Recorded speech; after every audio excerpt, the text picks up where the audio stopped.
All right, everybody. We're not going to waste any time tonight. We're going to get right into it. Oh, wait. There we go. That's much better. All right. Let's do this.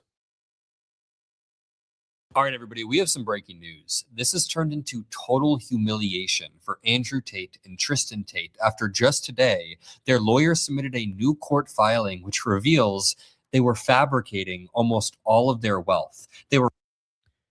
Does that sound familiar or does that sound red pill to you? Basically, everybody from Anton Daniels, No Fugazi, of course, the late Kevin Samuels, just like what pimps do, they all fabricated most, if not all, of their life. They didn't have what they have. They did things to appear to be rich when they were not. And we're going to dig down deeper to show you why. There are certain things that these men said and did that show you that they had no more money than most of the people around them. Welcome to T Part 2. We're about to get this slamming and jamming tonight. Shout out to Tevin. Thank you. TLT, it's good to see you as well. Your presence is much appreciated. We got a big show tonight because you know we going off on Officer Tatum. And we have some snippets from the one, the only, well, I guess you could say that, from Candace Owens. And I'm also going to talk about Jay-Z a little bit more because some more news about Target has come out. They're doing too much. Let's just put it that way. And I'm going to show you why you might want to forego Target as a shopping option more so during Christmas, because I predict near Christmas they're going to get all the sellouts to sell out for them because they want your money. They don't like you at all. They're willing to go all out on DEI, which isn't really what people say it is. Yeah, but I'll let Andrew break it down for you. Here we go. Andrew's going to be talking about the Tates at first. The Tates fake life. All right, everybody, we have some breaking news. This has turned into total humiliation for Andrew Tate and Tristan Tate after just today, their lawyer submitted a new court filing which reveals they were fabricating almost all of their wealth. They were making up their incredibly wealthy lifestyle in order to sell a course to impressionable young people across America, across the globe, and manipulate people. So exactly. It's just for Manosphere dudes, this is the number one thing that they do because they know they have to they know they need to present a non-arguable fact of wealth so they can steal money or at least clout. So they were selling courses on how to become pimps, how to become rich, and they were marketing it as like self-help courses that could help young men get better at making money and being entrepreneurs. But the more you look into the courses, the more you look into what they do, and the more you look into the way that they make their money, it gets more and more insidious. Now, I'm not denying that Andrew and Tristan Tate are likely wealthier than average. They did have, allegedly, a sex trafficking and human trafficking scheme that they are being charged with. They have admitted to these schemes on camera, how they would manipulate women and take advantage of them. But what they were lying about was this obscene wealth that they could then use to teach other people lessons. In fact, they seem to have manipulated and broken the brains of a lot of young men and pushed them further into misogynistic rabbit holes rather than actually helping them make their lives better. And that's important to point out because the issue that the Tates have is that they lied when they didn't have to lie. And that's this, to me, that's really a pathological liar. To me, is one of the traits of someone who has some sort of narcissistic issue, if you know what I mean. It's also worth mentioning that the Trump administration helped the Tate brothers walk free after they were being investigated by Romania in 2025. And now the Tate brothers and their lawyer are begging, desperately begging, groveling at Donald Trump's feet, trying to get yet another, I don't even know, it wouldn't be a pardon. So basically it's like this. This is where birds of a feather flock together. If Trump was definitely not down and did not have the same mentality of the Tates, then he would make it appear obvious that these are disgusting men for what they did. If what they did is what they did, they're disgusting. He would have had his press secretary come out and say things like, "We do not support what the Tate's actions are, and we are supporting the UK on this extradition." If you notice, there has been complete silence when it comes to that with the administration, which should wake everybody up. This is a bigger deal than what a lot of people are putting in their minds, but it shows you how much, and this happens a lot, not just with Trump, but with other people. Like another good example is Jay-Z, where people just don't want to give up their emotional icons or their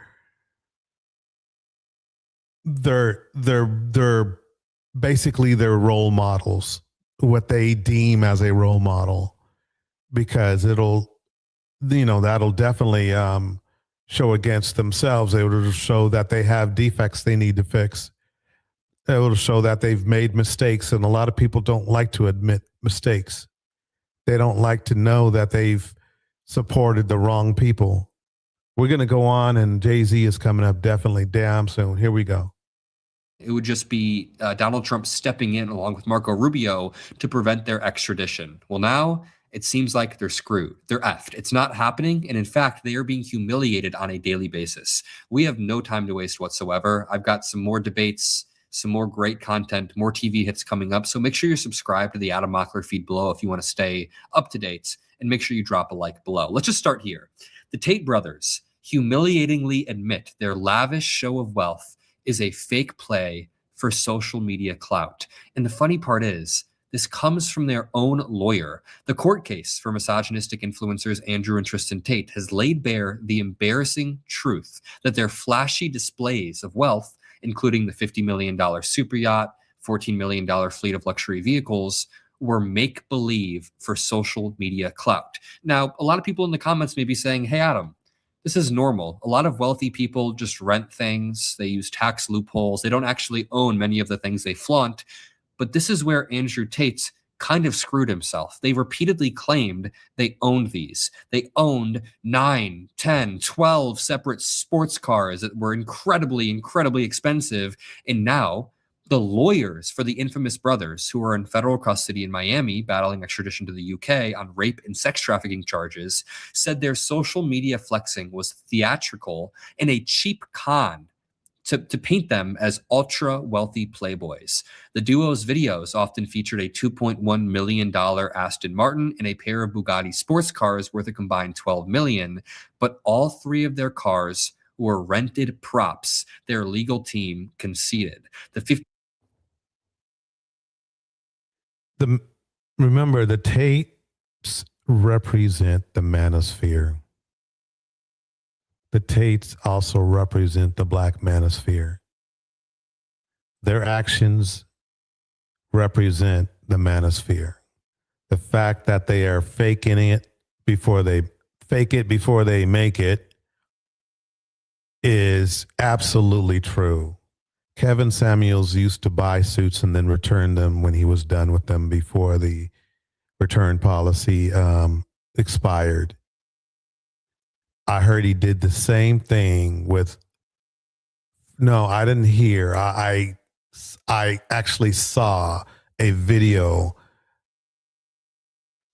of these men making jokes about how Kevin Samuels would buy perfume or would ask for free perfume and then bring it back the next day. Obviously, the free stuff he would keep. So it's important for me to make this point because a lot of you out there want to believe Kevin Samuels was a good man, just like a lot of you want to believe the Tates are good men. And it's not true. They're not good men. Anton Daniels is not a good man. Okay? Officer Tatum is not a good man. Jay-Z is not a good man. Mr. Let Go is not a good man. They're just not. You're tolerating their game. That's what you're doing. You're letting them play in your face, and then you're giving them super chats. Let me keep this going. Here we go.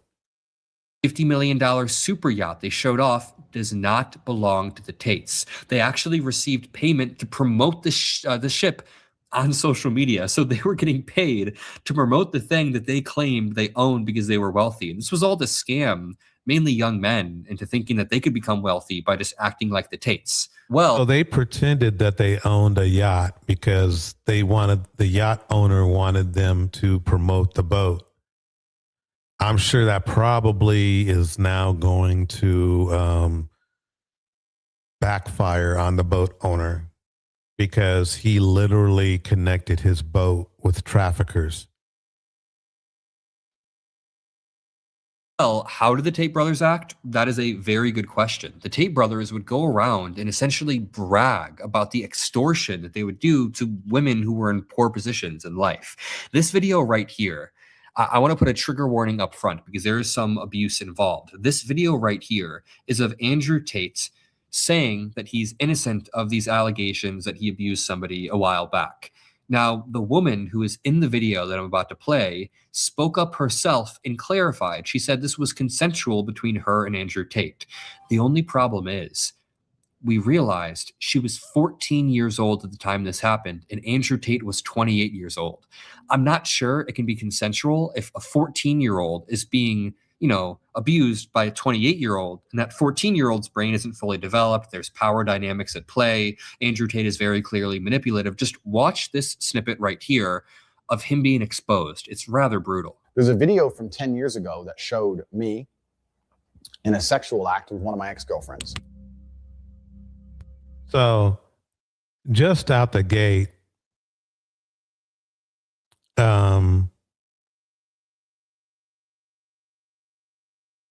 Tate does not argue that this woman was, 14 and he was 28. That right there, whether it was legal or not, should turn anybody with any moral fiber off. Imagine if that was your sister he was with, or a little cousin. No, but you didn't, did you? You guys ate it up. There's a video from 10 years ago that showed me in a sexual act with one of my ex-girlfriends. From 10 years ago. Hey, stupid bitch. I didn't say the word listen. Did I say listen? Hello everyone, I just wanted to say something about the video that's been released recently about me and my ex-boyfriend Andrew Tate. Andrew is my still great friend. What you guys saw in the video is just what we used to do. It was just pure game. He's a great guy. He would never hurt anyone. There's a video from 10 years ago. So check this out.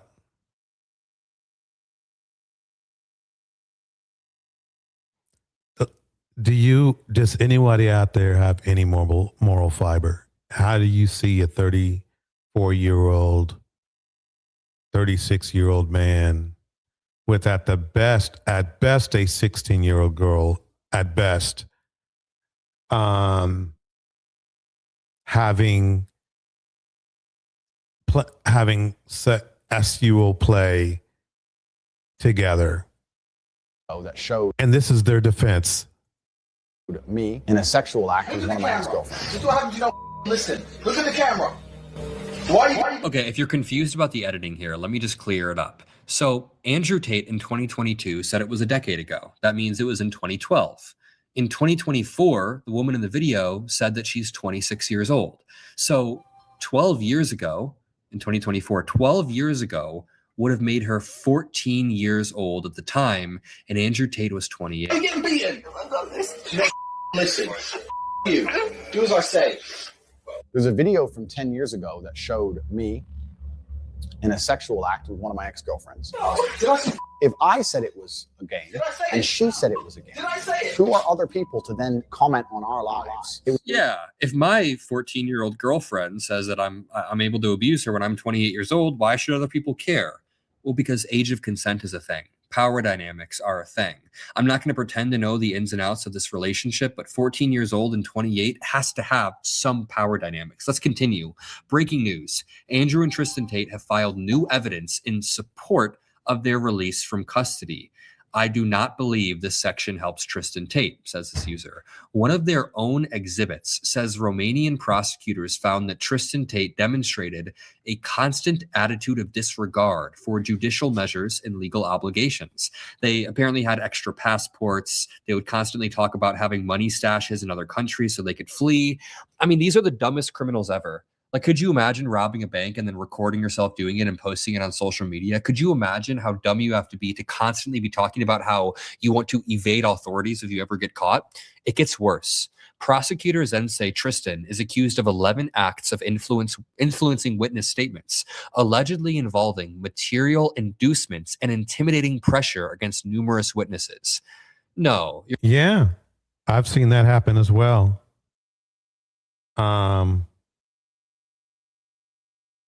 Absolutely, I've seen the situation. Some people are just they're just ruthless, and the law does not appeal to them, and they don't believe the law can control them, so they'll do whatever they can do. I've seen this happen, and I've seen this happen firsthand, where they know that they are being judicially processed and still move forward with questionable actions that can get them further into trouble. You're going to tell me the brothers who have a bunch of videos talking about them manipulating and extorting people are now manipulating the trial? No, say it ain't so. Allegedly sold a vehicle that was under seizure. Conduct prosecutors say show that the existence of criminal proceedings alone was not enough to make him comply with the law.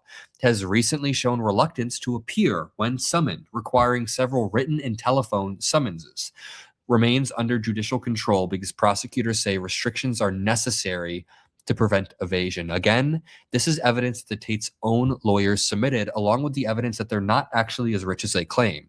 The shocking disclosures were made to deny that the brothers were so wealthy they pose a flight risk if freed. Okay. So on one hand, the Tate brothers are so wealthy, they own 12 different super sports cars. Right. They have multiple mega yachts. They can fly anywhere on private jets.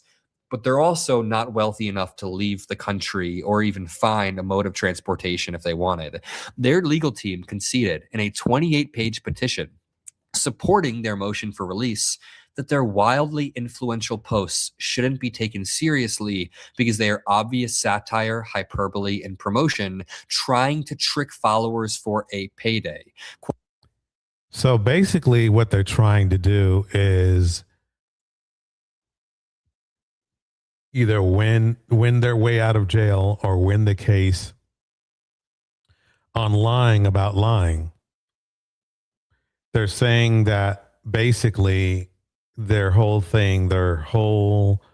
trafficking thing has just been satire, hyperbole, and promotion. So basically, then they're at best case scenario for this Tates, if they're not trafficking criminals, which is going to be very, very difficult. The very best case scenario the Tates offers that they're frauds. and that their classes in their school was fraudulent. That's their best case scenario. That's their defense. That is their goal. Because see, the thing is what I've learned is that most sociopaths, they love their freedom. They revel in their freedom. They love the fact that not only are they free, but they are free to continue to do criminal acts. A good example would be Jay Rello, who you would think after doing his little Kenyan run would then become a priest just to protect his own freedom, but instead goes right back into the rabbit hole. They cannot help it. It is a mental state they are in. They are not crazy. They are not like crazy where they can't stand trial, but they feed on control and on the premise that they are above the law. Let me keep it going. Here we go. Quote, the more hyperbolic and outlandish the post, the more likely it will generate views and likes, which in truth generates income. Nope. You guys cannot have it both ways. You cannot have your cake and eat it too. You can't say in one breath. That's what they want. They want to have their cake and they want to eat it too. And if they were to be let go or let out again, they would not stop. What they would do is try to find a different way or a different angle or some way to hide what they want to do, which would be lawless. You should be taken seriously as businessmen who post on social media and then say in the next breath that everything you post on social media is actually just a joke. Here's the video right here. I like the color. You like the color? Yeah. Andrew Tate with his sports. Mixed reviews on the color. Some people said they like it. Some people said they don't like it. And I said, well, what color is your Bugatti? Oh. Remember now, he doesn't own that Bugatti. That is probably $150 an hour rental. He literally lied to your face. The question is, what are you going to do about it?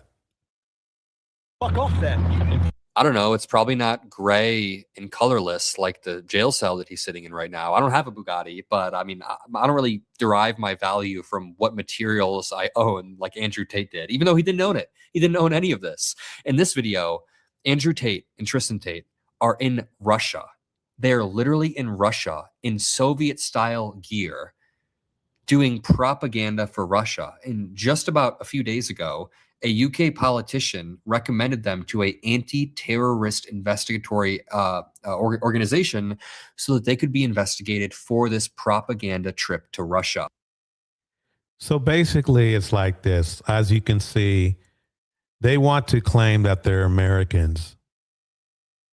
They really do. They're loyal Americans, but literally did propaganda stuff over in Russia. Quite honestly, it's that right there. And it's funny because there are so many weak men that don't even get it why this would be a big deal. He's literally over there on people, on land with their military doing shit for Russia. For all we know, Trump set up the trip for them because, Trump is the same way. He's so weak too that, he's friends with somebody who would bomb us in a minute if the opportunity was there. They are now claiming that they are patriots who love America, and for that reason, Trump should free them. But these patriots who love America were literally wearing Russian flags on their vests. Look at that. These are your friends. These are your role models right here. West, shooting Russian guns, sitting in Soviet-style tanks just to post it to their social media. So again, you cannot on one hand say that all of your social media posts are not to be taken seriously and then go do actual serious military propaganda for another country. Here's Andrew Tate trying to fit in with the popular live streamer Clavicular. This clip just makes me cringe, and it's such an insight into his mind. He wants to be young so badly. He wants to be relevant so badly that he says this. Where's the girls at, bro? I thought you were living this fucking life. Every time I see you with a video, you're on a bus full of chicks. You have all these parties going on. I finally turn up to say hello. There's not a single girl here. Where's the chicks at? Well, So basically what you're saying, Manosphere, is that you love fakeness. You love to be romanced by men. That's what you're saying. You love fakeness and you love to be romanced by men. That's all they're doing.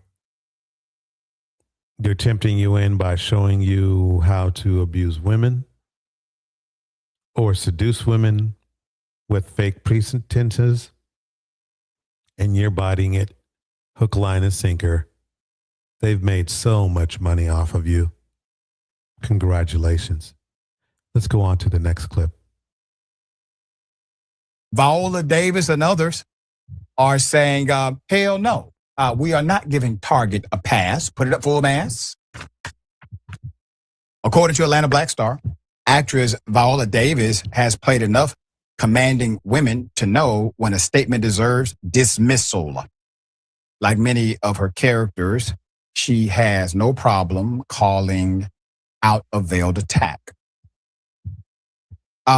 She was never shy about calling out disrespect toward Black people, so this time it was no different. Target issued a, quote, deeply sorry statement after backlash over this year's controversial Halloween costume. Davis was not buying the sentiment. Now, I want you to keep that picture. Look at the costume. If that isn't Jim Crow era to you, I don't know what is. Let's keep it going. Interrupt Jordan just for a moment. Bringing your attention to said Halloween costume. Does that look like the consumer product of a company on thin ice with Black people? Somebody in some room at some point could have said, wait a minute, guys, this may not be a good idea. She wrote on Threads, quote, Target, I do not accept your apology, and I do not believe that you understand the impact, the pain, the dehumanization of the above. These images. Oh, no, they perfectly do. They did that on purpose. They're playing in our face. The question is, do you want to play along with them? Do you want to wear their suits? Do you want to listen to Jay-Z's music? Do you want to go to their stores and buy their overpriced stuff that you can go buy anywhere else from any other outlet for at the very least the same price, if not less? Don't get it wrong. I mean, if there's a certain item that you have to have at a certain time and they're open and they're nearby, I mean, that's one thing. But to make Target your target for regular shopping would be ridiculous. There was no reason really to go to Target. Even if they didn't do this, there are other options out there that sell the exact same items. And they're more convenient to get to. But I'm playing this because I'm setting up a Jay-Z segment. So let's move forward. Here we go. Laid the foundation and the ideology for every atrocity that has been committed against my people. We matter. You have shown us that you are not on our side. Now, they have shown this many, many times prior. Okay? The fact that they are not hypersensitive, given the fact that the economic withdrawal from Target as it relates to Black people and our allies is still happening today, which I still support, the economic withdrawal of Target.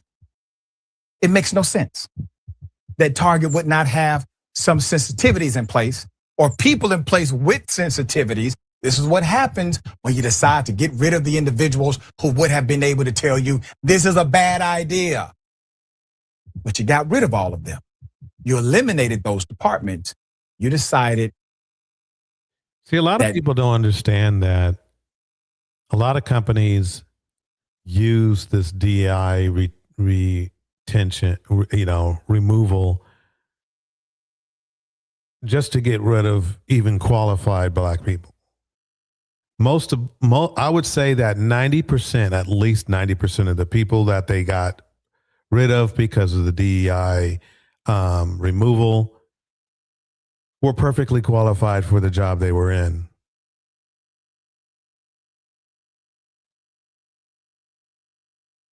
It just shows you that basically maybe we haven't gotten that far when it comes to fairness.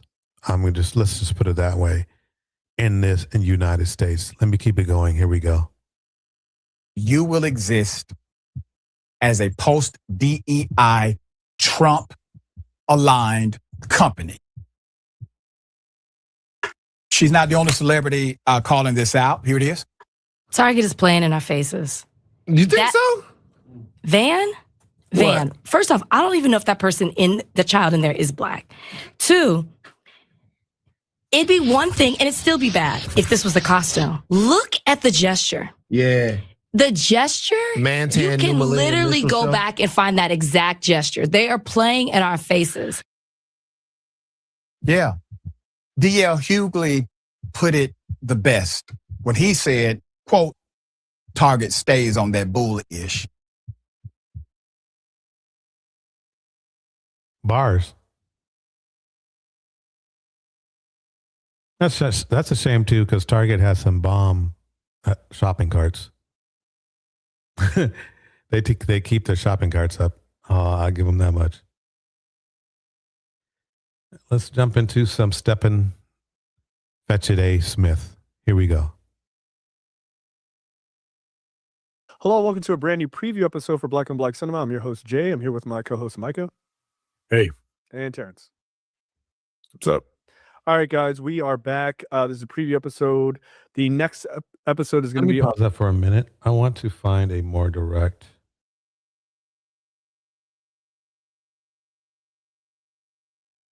clip. Give me 1 minute.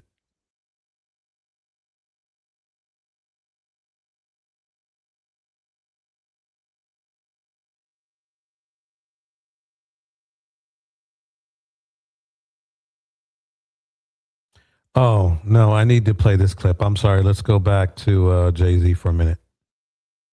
They say Target was the company that took away the DEI hires. They weren't really messing with Black people. They weren't messing with minorities. This is not good. We're not supposed to love Target. We're not supposed to rock with it. Right? Let me go back. Hello, welcome to a brand new preview episode for Black. Pause there again.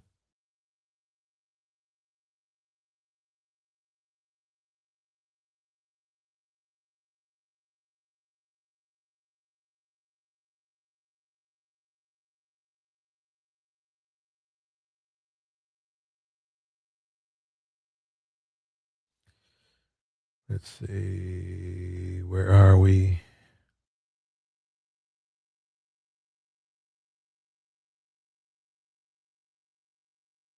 Oh, this. I don't listen to Twitter activists. They typing, I laugh at them. You shopping at Amazon or you boycott? You posting on Instagram? That's Meta, boy. Stop it. Y'all know Google owns YouTube. You picking and choosing a politicking as usual. Welcome to the Overseer.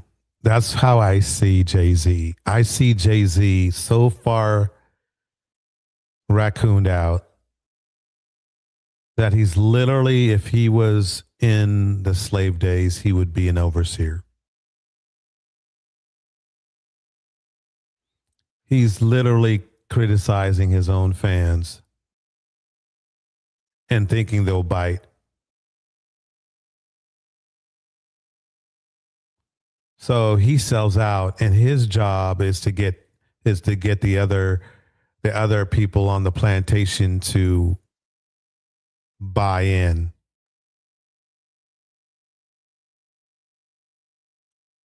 Are you going to buy in? Are you going to let Jay-Z's influence make you buy in?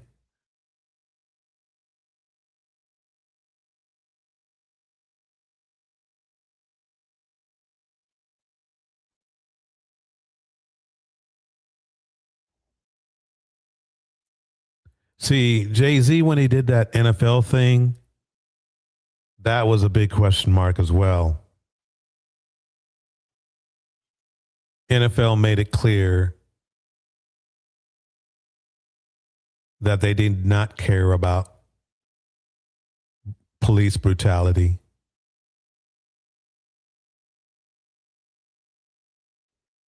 So they got the nearest house nigga they could. Jay-Z.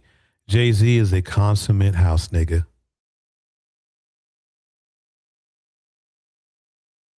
Oh, you better go back there in them fields. You better go back there in them fields and do what Massa say. Oh, you know I'm going to have to straighten you out. That's Jay-Z. That's basically Jay-Z. And don't think it's out of character for him. What do you think he was doing when he was selling, D-rugs back in the day? He doesn't care about other people. I don't even know if he cares about Beyonce. I really don't know. I really don't. Great music producer. I'm not going to take that away from him. I heard he's an amazing lyricist. He was not my type of cup of tea, but I will say this. I will say that he's excellent in his craft and field, whether I like his music or not. I like to kick out a shout out to Deontay in the house. Appreciate it that you're here. Let's keep it going. Here we go. Okay.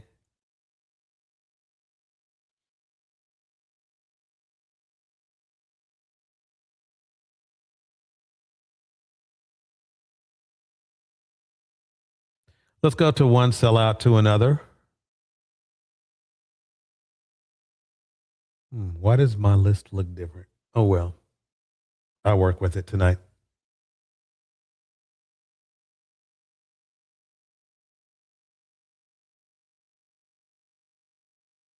One sellout to another. Where are we here?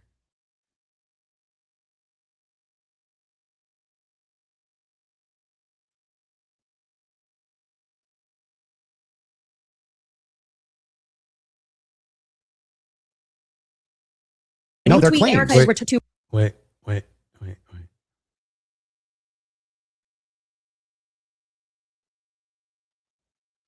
Brandon Tatum. Here we go. Y'all quit lying to this woman, act like she cute though. Michelle Obama is not a good looking woman. Everybody can't be fine, like my wife.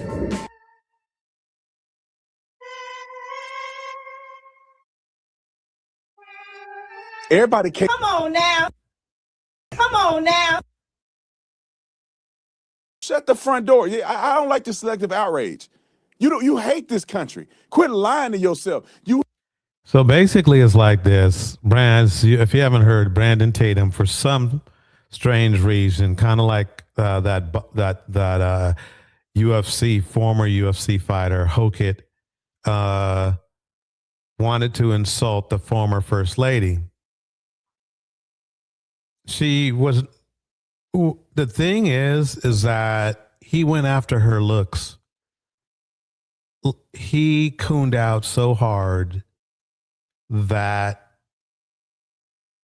he wanted to prove to his not just white people, because white people were disgusted as well, but to the most toxic racist people, that he was still their house. He's still their house nigga.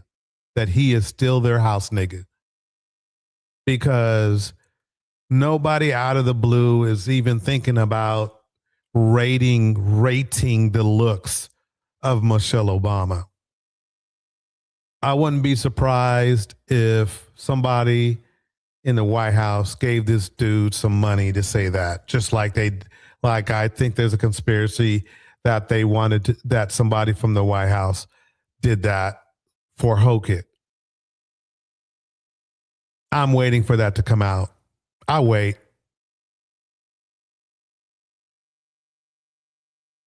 And Deontay says this: Brandon brought his wife in inadvertently, and now she's getting cooked because she is not attractive. And it looked like in one picture that I saw that she had some stitches above her eyes, not from him abusing her, but probably some plastic surgery. Now, if that's true and if that's the case, then it shows that basically she even thought she wasn't that attractive to the point where she wanted to get plastic surgery done. Let's see what DL Hughley has to say. Here we go. Brandon Tatum, so I say this. I don't think that families should ever come into personal beefs, especially on social media. It's just not classy. But don't brag about your wife when she looks like this. Hey, everybody can't be fine like that. You can't have a wife that looks like a Targaryen. Did you ever see Last Movie? Doesn't she look like Daniel Day-Lewis in Last? Oh. This is a woman that looks like the model for the Buffalo Nickel, and you are like, come how fine she is. Yeah. And I get. And the reason he said that not because of whether she was blessed with great facial features or the right textures. It's because her skin is white. There is a large group of black men that are even more discriminatory towards black women than most white men are. And one of them is Officer Tatum, or former Officer Tatum, which is a very interesting thing because I feel like he still wanted to be a cop, but for some reason he couldn't still be a cop. Just think about that. I get that beauty is in the eye of the beholder, but behold, that's a funny looking broad. Like, let me just say this. He looks like the kind of black dude that could only get a white woman like that. And she looks like the kind of white woman that would get a black dude like that. Like, she lay on her side and stick her tongue out, she look like a zipper. Stop it. Did you ever see that Jim Carrey skit? Hi, I'm world famous bodybuilder Vera Tamilo. I don't want to talk about your brow, but you put your mouth on people, you open the door for it. And Brandon Tatum, this dude got hips. It looks like he's ovulating in this picture right now. Yeah, Brandon Tatum has a very feminine, and there's nothing wrong with it because not everybody can, be born with a super masculine or a super feminine body. But he does have a very feminine build. Like he got one too many estrogen genes or whatever you call it. He just does. In a purple, weird, interesting purple shirt. I would not be, me, I go on my DL rants, but he looks like he could be, he would, if he wanted to be down low or gay, he could pull it off very well. He would give Saucy Santana a run for his or her money, whatever way they want to describe themselves. He is not a good example of a man. Not more so because he could be DL, but more so that because he's got an ugly soul. Picture right now. Do you see him next to his pregnant wife? It looks like two bad bitches getting ready to go to the gynecologist. It looks like a gender reveal, don't it? Of course you think she's a bad bride. You think Trump is a good president. Of course. Yeah. Of course. Watch your mouth. Watch your mouth.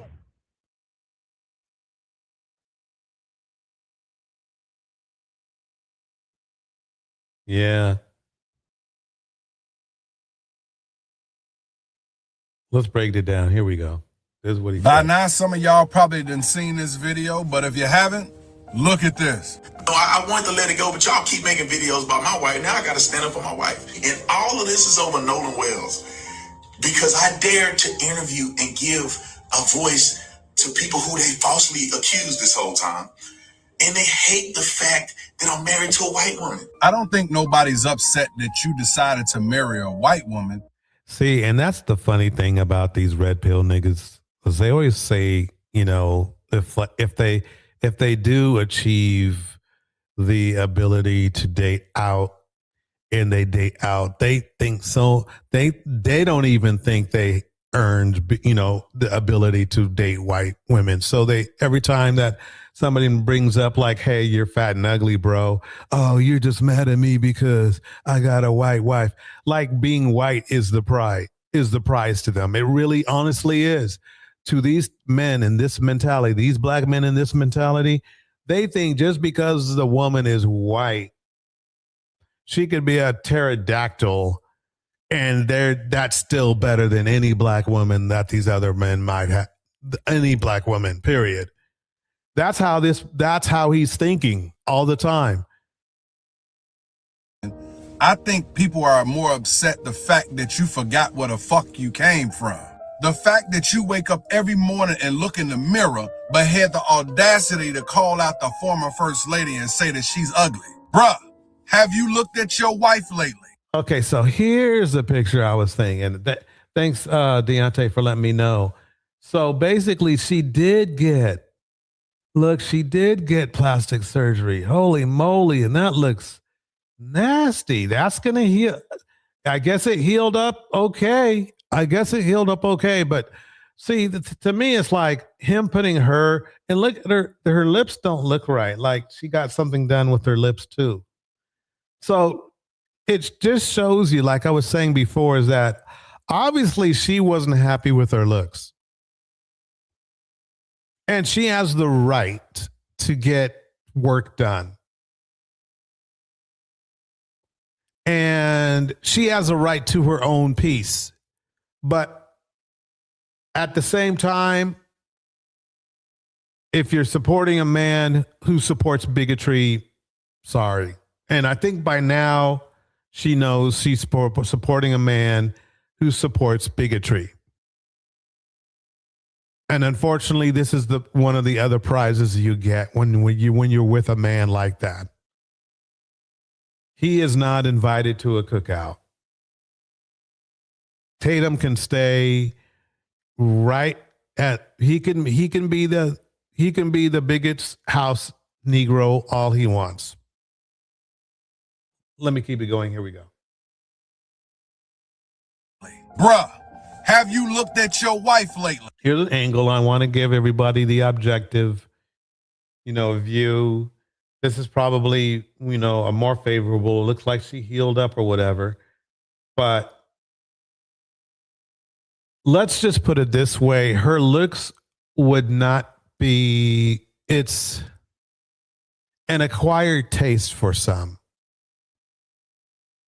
You have the audacity to call the former first lady ugly? Have you looked at the former first lady and looked at your wife? Black beauty is amazing. And I don't know how the fuck you lost sight of that. Now, most of us already know. You sold out a long time ago. At this point, you better off going to bleach your skin. This is a nice close-up of his build.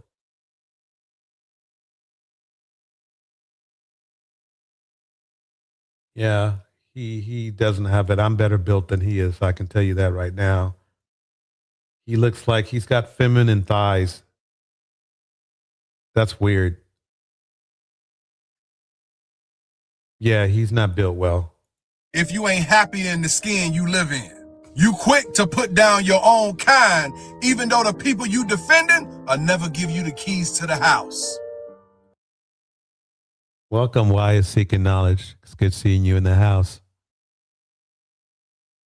Great. Why Seeking Knowledge says this. She looks like one of those people they substitute for Africans in movies like King Tut. Yeah, the old school King Tut, right. Yeah, that would be the representation. Yeah. Yeah. That's Officer Tatum. And here's the interesting part. Ladies and gentlemen, get ready for this this rebranding that Mr. Let Go is trying to do. Here's Mr. Let Go. Let's see what he has to say. I heard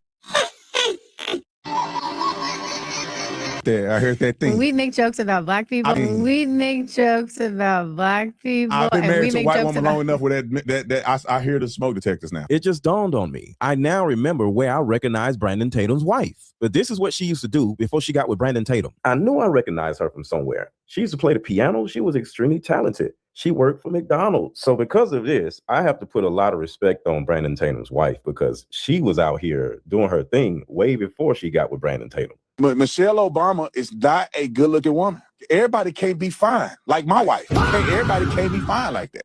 This woman looks like Do not get fooled by Mr. Let Go. He released this video here, and it's, you know, he's depicting on being a supporter of, well, no, you know, he might be just insulting another woman, but he actually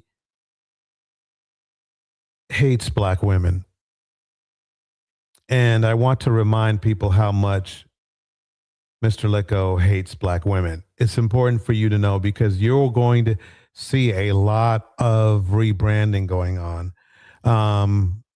And definitely in another video, we will be talking at length about what's his name? That dude who beat up his, you know, the new Derek Jackson dude. What was his name? I can't believe I forgot his name. Yeah, but anyway, let me go on. Let me bring you some clips here. Here's a 4-year-old Mr. Let Go. I want to make sure you know who he is. Here we go. So when I talk so much about women, it's because most of us were raised by women. It definitely makes sense, but I just feel like it's one-sided. Let me just say this. Let me just say. Pause it right here. Just know that he edited this video. Basically, he has no reason to talk about women. His mother raised him.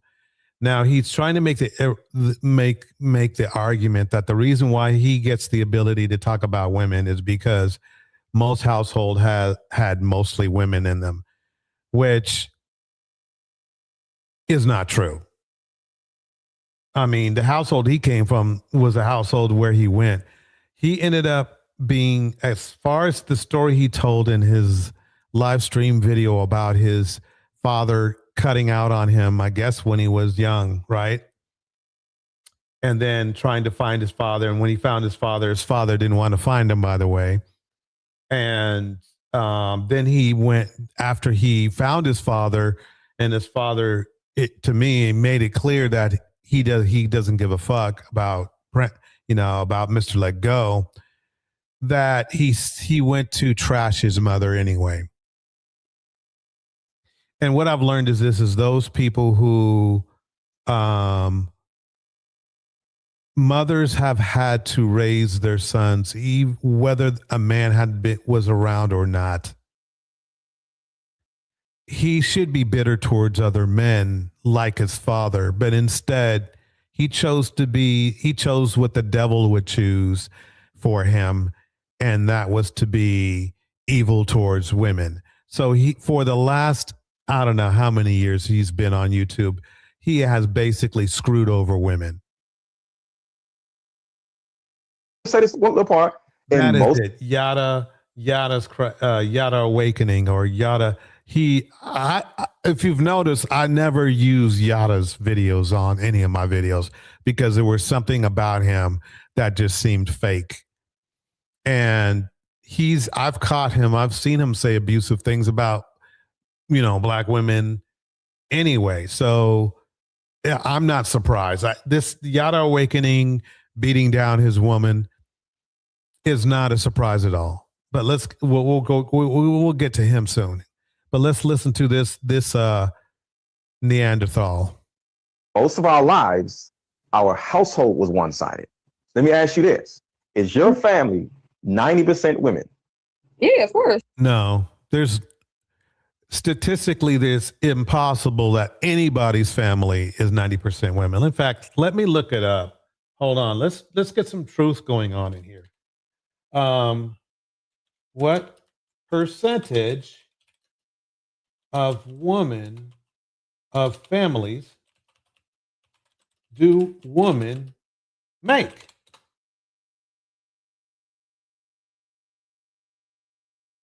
%45%. Mr. Let Go, you have been smoked, bro. You freaking liar.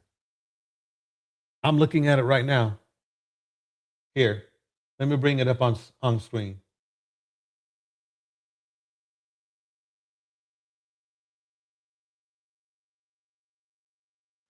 %45%, bro. In the United States, women serve as primary sole economic breadwinners. Wow. 45% of families with children, okay, that's for breadwinners. We want to find out how many women are in there. Married couples. Let's break it down.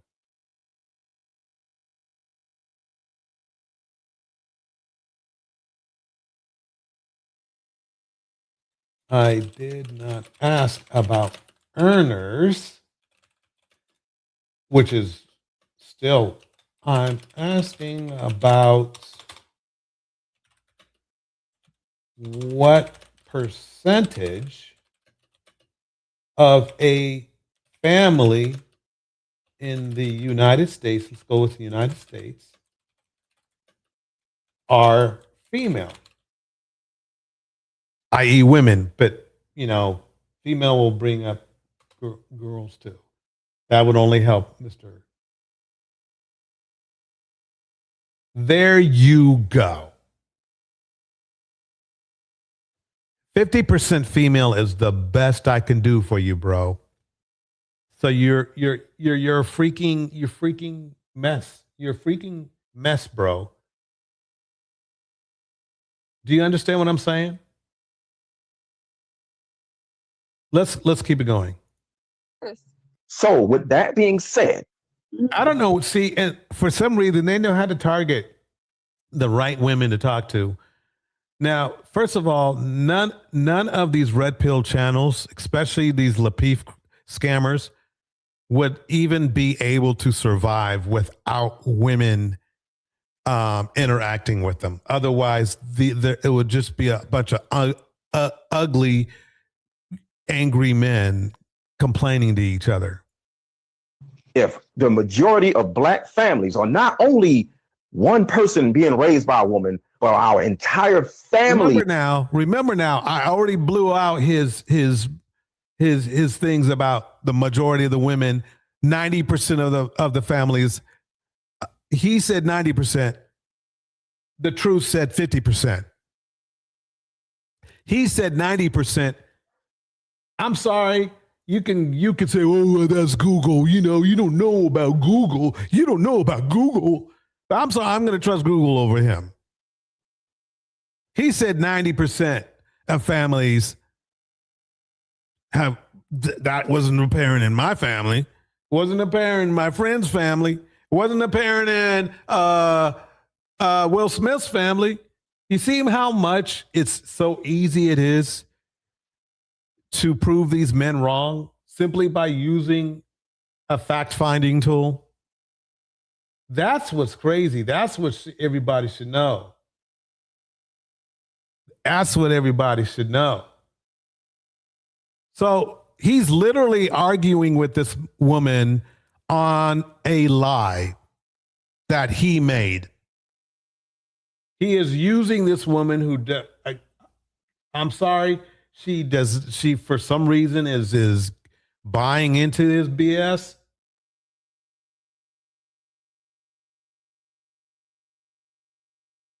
It's crazy to me. But let's play a little bit more because I got more. Please are full of women, and you see black people screwed up everywhere. It's not the person that left, it's the person that stayed. Notice how he's defending men that literally left the family. He's defending his own father for abandoning him and literally avoiding him for years. And if you don't believe me, don't make me pull out my video about him running, finding his father. His father's not around. He tries to call his father. His father's not available. He finally catches up to his father. Remember, he had to go find his father. His father didn't come find him. That's how evil this dude is. That's really that's a piece of work right there. I want to say a different word that starts with an S instead of work, but you get the point.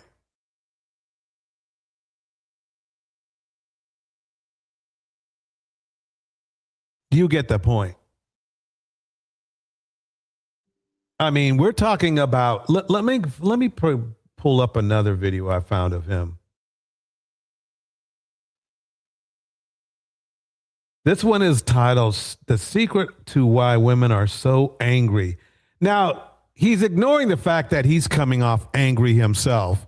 And his tag is hyperbole and hypocrisy at the utmost, because if anyone sounds angry or bitter, it is Mr. Let Himself Go.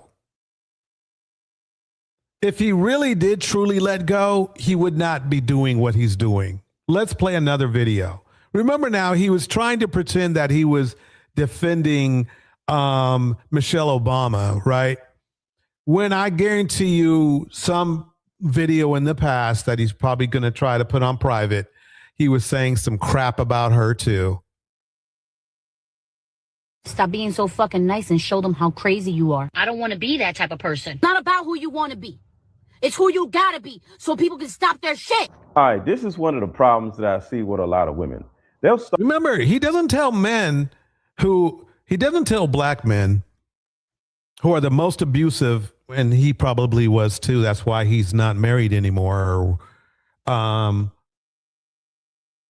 And we as men have a lot to, let's say this, we have a lot to offer, but we have a lot to fix. Let me put it that way. And the fixing overdoes the offering.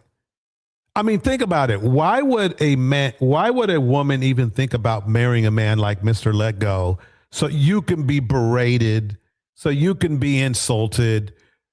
Who knows how he treated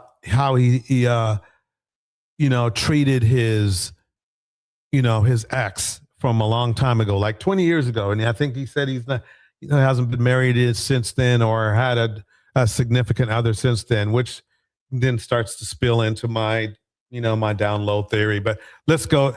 I'm not saying he is. I'm just saying it's weird when these men, they literally don't have any relationship with women at all, with the exception of just having, sexual relations with black women. That's it. Otherwise, they are totally garbage. Anyway, let's listen. Start off being nice and agreeable, and what happens? They start getting taken advantage of, and they end up changing into these angry, disagreeable, non-cooperative people that nobody wants to be around. But in their minds, they're just simply tired of being taken advantage of. I call this extreme opposites. You go from far left to...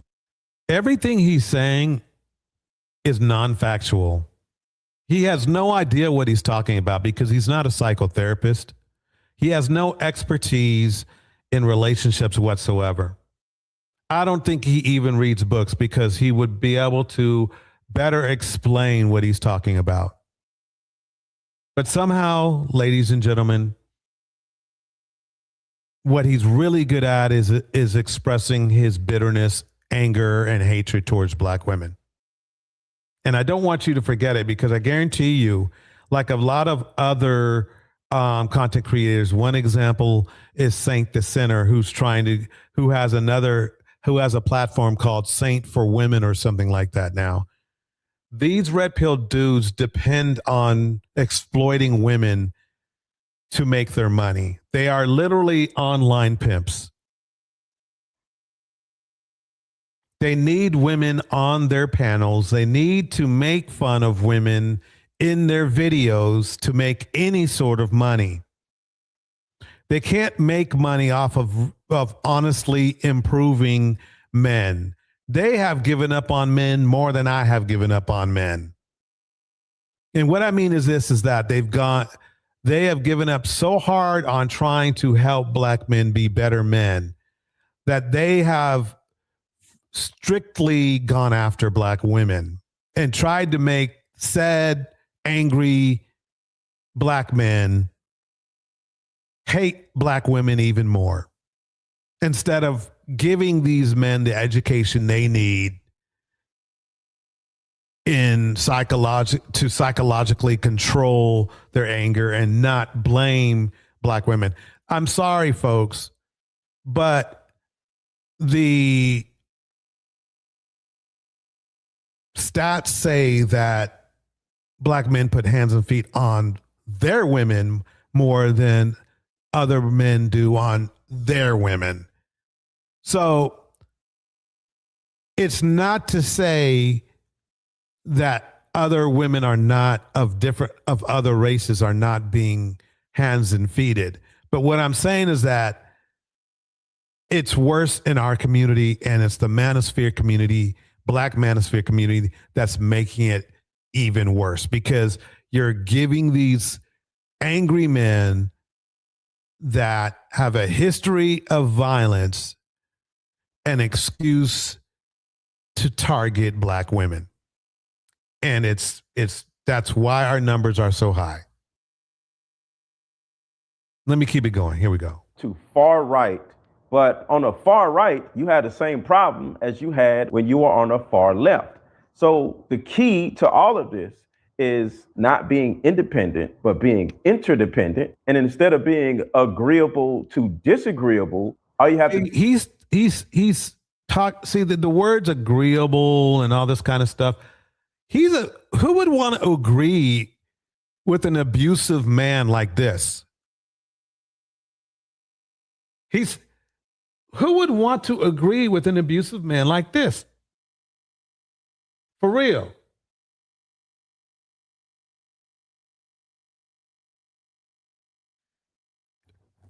Bars, Weissig analysis talking point. He intentionally put that dog whistle far left in there. Bars. Shout out. I said what I said is in the mix. It's good seeing you. Very good seeing you. The gang's all here. So right now, I said what I said. I'm roasting up on a manosphere dude who appears to want to. He's now. These are 4-year-olds. Some of these videos are old, but you can see his hatred for women, but he doesn't mind, pandering to women if it makes him money. But I want to remind people again who this man is. This is another Mr. Let Go video. Here we go. Beta means bitch. Beta means da-da-da. That's how you feel. Okay. At the end of the day, you're sitting up here and you're like, you'll have a baby with an alpha man, a piece of shit. And then you knew that was a bad decision, so you decided to have a baby with a better man. Okay. The issue that this woman is having is that she does not seem to know enough about psychology and about the measurement of how a narcissist can play nice until he traps you and then become a monster. Mr. Let Go is exactly like that, believe it or not. Look, he's got a pot belly. Ugh. For somebody who talks shit about women, the way women, way women look, he's got to work on himself. Anyway, and look at his shirt. Look at his shirt. Sometimes these dudes, I swear, look at his shirt. But anyway, what I'm trying to say is this. I forgot this woman's name, but basically she's blaming women for,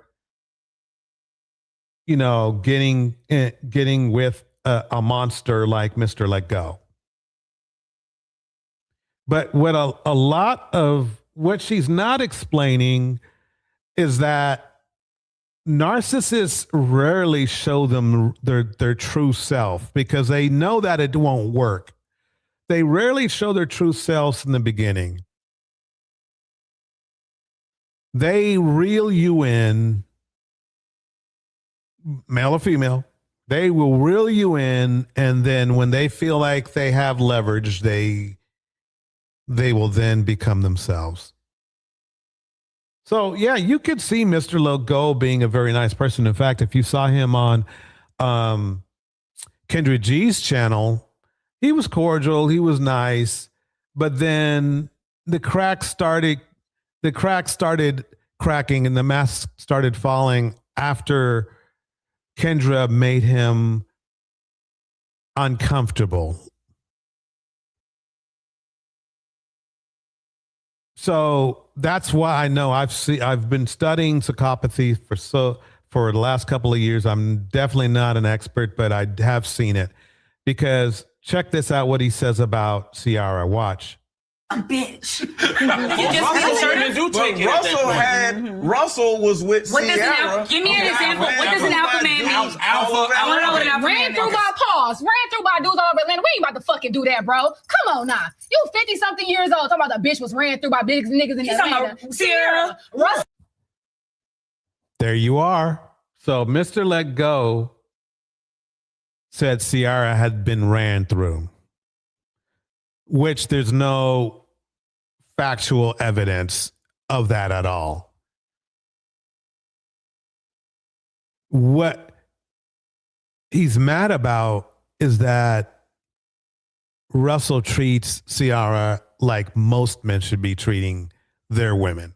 And he's mad about that. Let's see what the BAN has to say about that. BAN means, bitch, ass, Russell got with Ciara after she got ran through by niggas in Atlanta. One guy. Nigga, be all that. We all done fucked. How many bitches you done fucked in your life? 7. He said that don't matter. 6 of them were paid for. Why that don't matter? Why that don't We're not matter? going to talk about Ciara. No, but it was you said it though. So a stand few on what you different- said. Stand on what you fucking said. Stand on what the fuck- You don't Okay, know. I'll say it. You don't know. There it is. So Ciara has been, married for almost 10 years now? She seems to be still happy. She's doing her thing. Russell's still loving her. Why would you think he would go after one of the most, at least right now, successful couples, black couples that we have to offer? Why would he do that? Have you ever asked yourself that? Why would he do that? Ciara hasn't been run through. She's been used. She was used by what's that rapper's name? Oh, yeah. Future, which is now her past. I get it.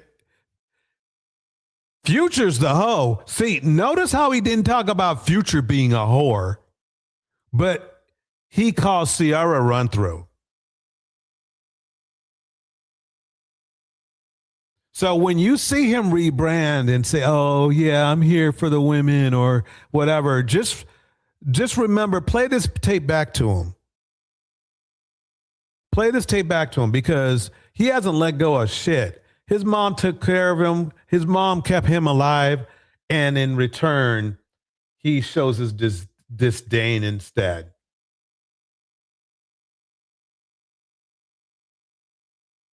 What I said, nailed it perfectly.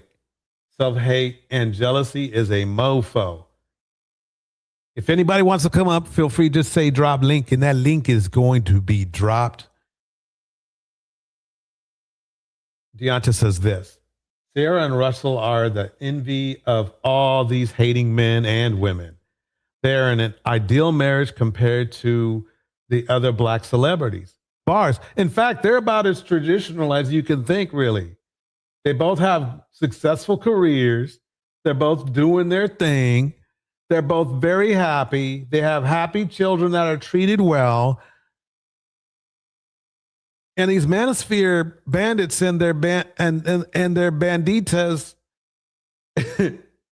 that's and their bandit, I should say they're bandit women, and bandit women, there can be bandit women too. For example, Nora is one. Nora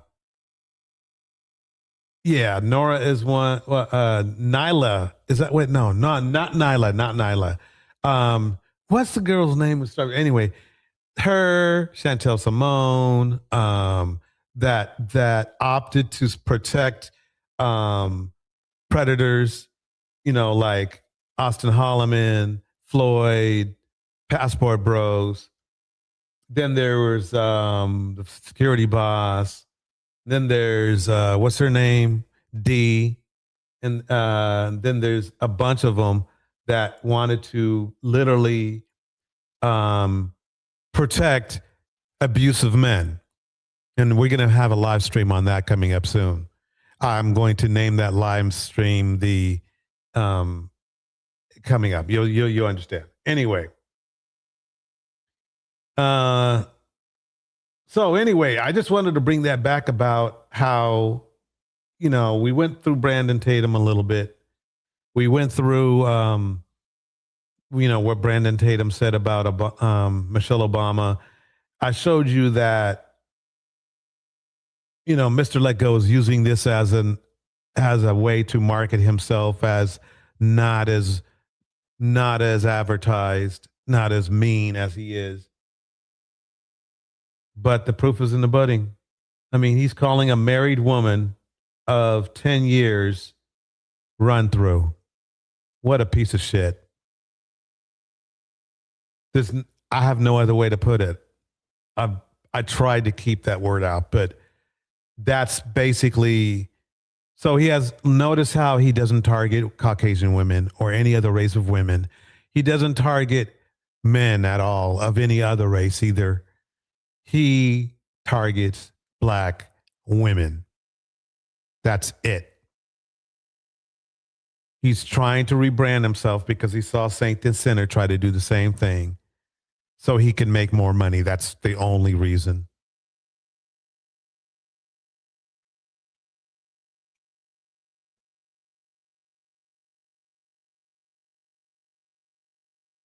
He even made a video about himself saying he was exposed. Anyway, let's go over one more Brandon Tatum video. Wait, what is that? Where are we right here? Sorry for scratching my ear, but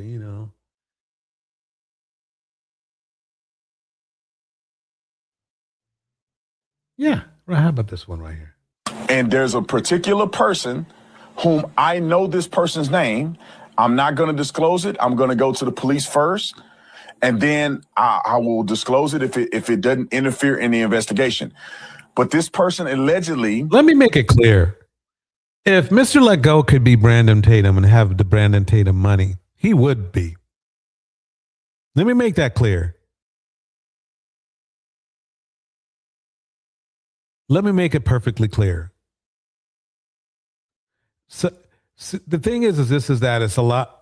These men, the true way to show that you are a sellout is to constantly and without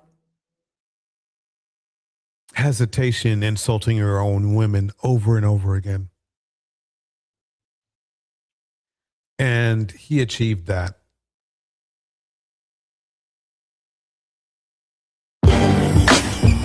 Let me pause. I got to be careful. Joy Reid show. Let me go forward.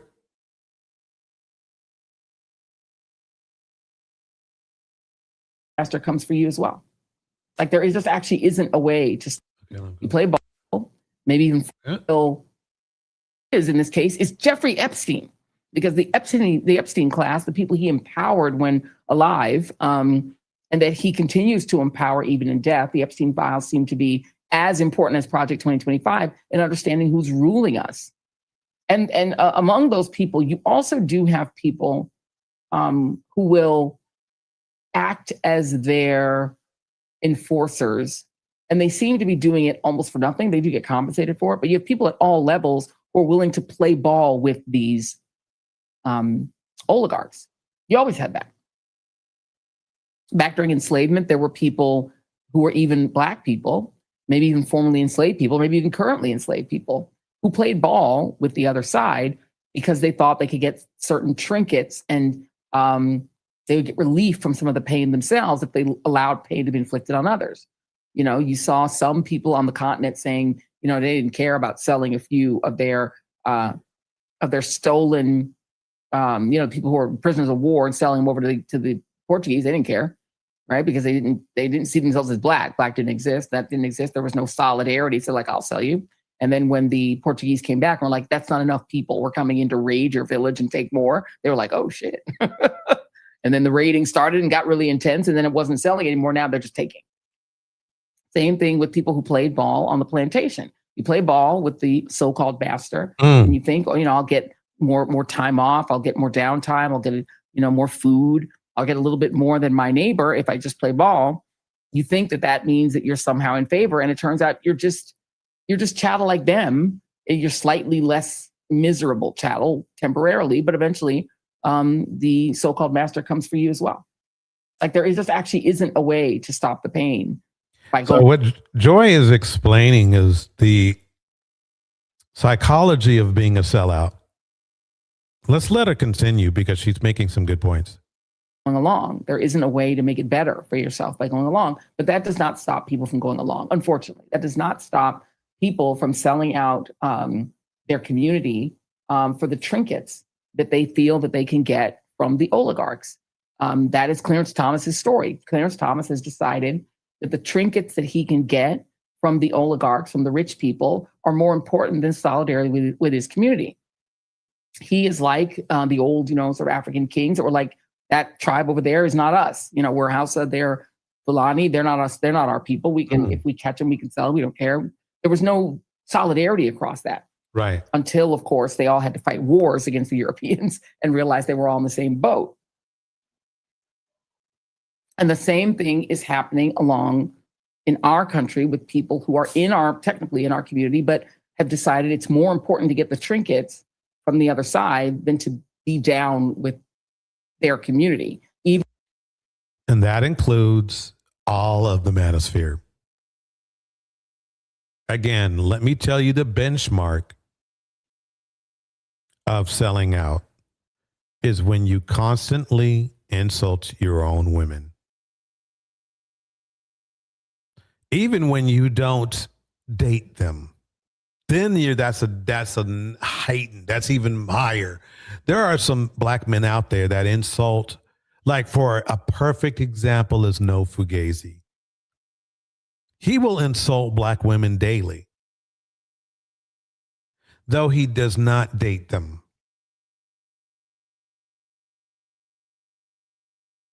He will call them baby mamas, whatever, even though the white woman that he's dating right now fits the no date, no relationship pattern he describes other men should not follow. But he says, well, how did he put it? How did he put it? Dropping link now.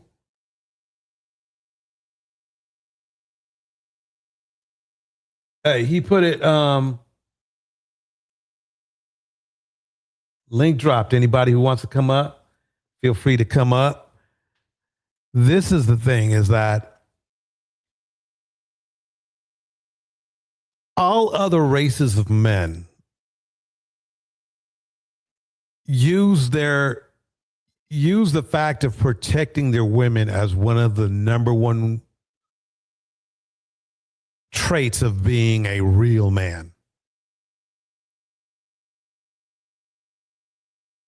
So if that's true, and it makes sense, it's a decent, what would you call it?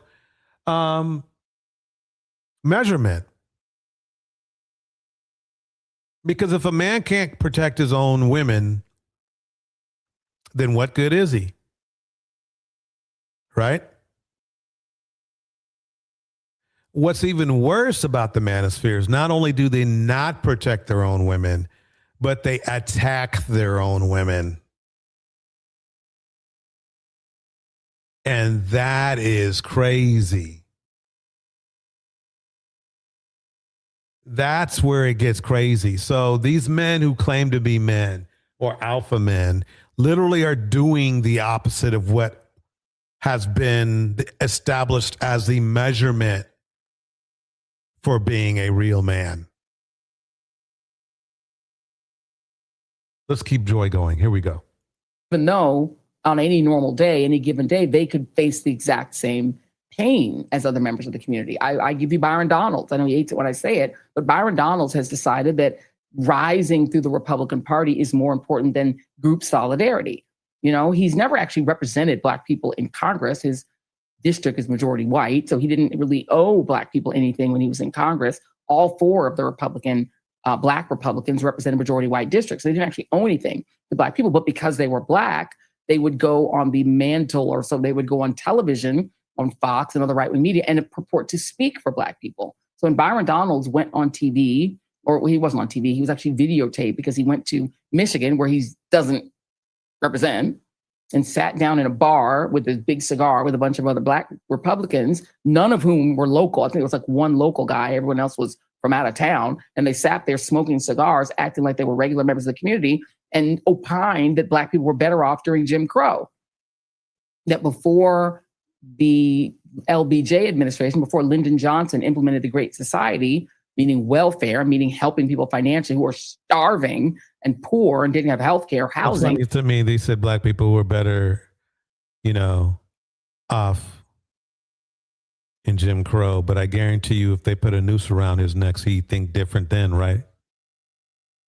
That was the noose tying season. That was, if there was ever a time nooses were tied, that was it in Jim Crow.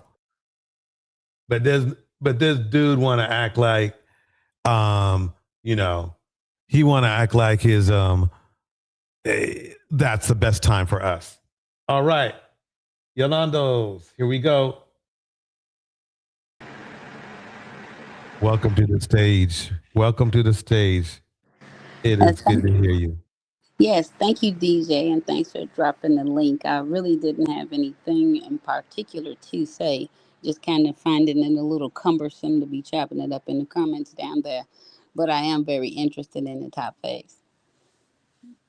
Fantastic. Fantastic. Ladies and gentlemen, I want you to meet one of the best commentators on YouTube, Yolanda Seeking Knowledge. I am not kidding. I am not kidding. I don't know about all that, but I appreciate the comment. I'm gonna take it. I don't take them, but I'm gonna take it tonight. I really am, and I appreciate this. Is the best show. This is one of the most down to earth shows. And these are very vital topics that we do need to be talking back and forth, especially between men and women and critical issues. So I hold you in very high esteem, DJ. Well, I thank you for being here. Let's listen a little bit more what Joy is saying, and then what I'm going to do is fast forward it to where she is. It looks like she's reacting to. In fact, let me take it there right now. Uh-oh. It's funny because what I found is that a lot of Black men, they try to paint Joy Reid on. Welcome, Deontay. Deontay's in on the stage as well. They try to paint Joy Reid so many times as a sellout because I think she's was married to a Caucasian man. Doesn't matter to me. But the thing is that That's not the sellout part. The sellout part is how you represent and how you speak on your own culture. And so, anyway, let me play this clip. Here Of we the go. white friends of Nolan Wells are filing a defamation lawsuit against National Action Network president and founder Reverend Al Sharpton. Righty. Al Sharp Tongue has barked himself up the wrong tree.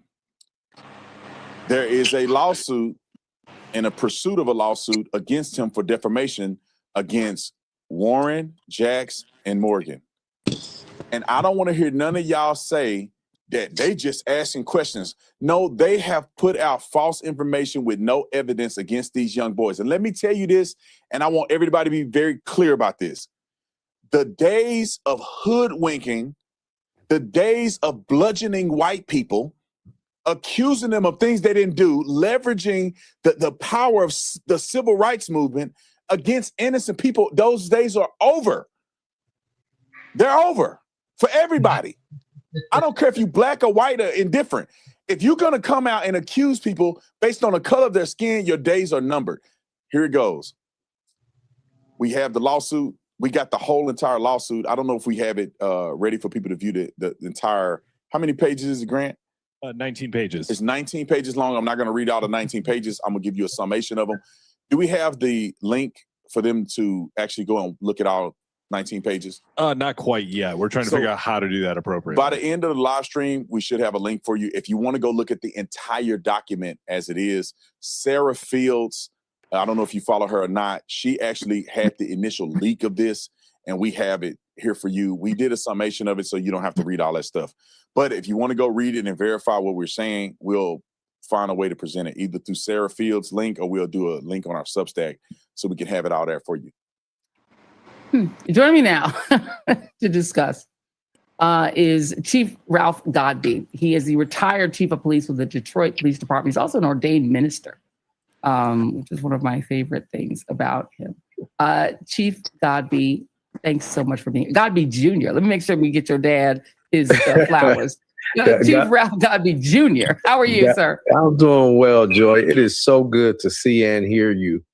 You are such a gift to the cause, and just, your way of making things that are complicated very plain.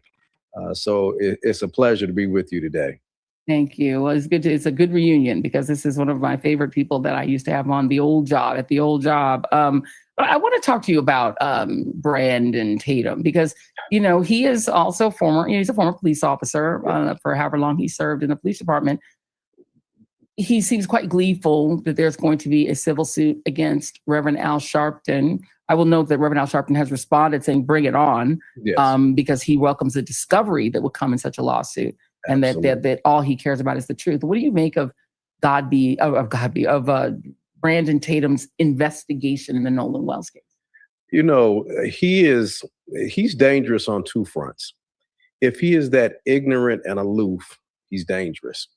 And if he's that purposeful in being intentionally deceptive toward what the struggle is for African Americans, particularly in the field of law enforcement, he's even equally more dangerous because he's profiting off of our collective pain of over 400 plus years.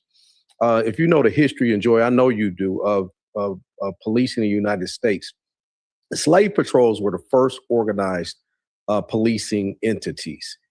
And to see a Black man who served, I think, 9 years in policing, and not to minimize being a police officer, but he didn't rise through the ranks. He never had to make policy decisions that impacted a community, trying to turn back hundreds of years of systemic racism and the misappropriation of how law enforcement is done in Black communities versus more affluent white communities.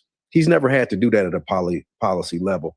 He's never had to answer to a family where an unarmed African-American male or female were killed at the hands of police. Yet we watched the Dylan Roofs of this world get taken into custody and stopped by Burger King on the way in to be locked up.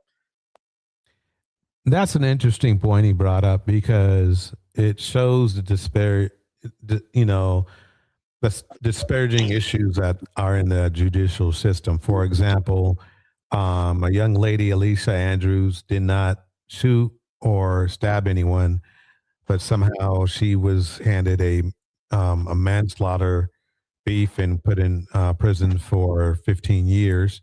And however, Courtney Clenny, she has the ability to put a 12-inch steak knife into the chest of her black boyfriend, and basically at the most, the total amount of time she's going to spend is 6 years, which if she spent 4 in prison. So you have one black woman who literally was a ride along on a murder. And don't get me wrong, I don't think she should have been in the car at all. However, she comes off to me as somebody who just doesn't. She shouldn't have been convicted because she didn't have common sense, and she left herself in a situation where she was even should have been indicted at all. But Courtney Clenny made it clear that she was willing to delete her boyfriend, and did so, and only got 6 years. Out of all the people that have done the similar thing that we've been talking about in this, and let me not bring up what the young man's name at the sport track. What was his name? The one that had to defend himself against those white attackers. Correct.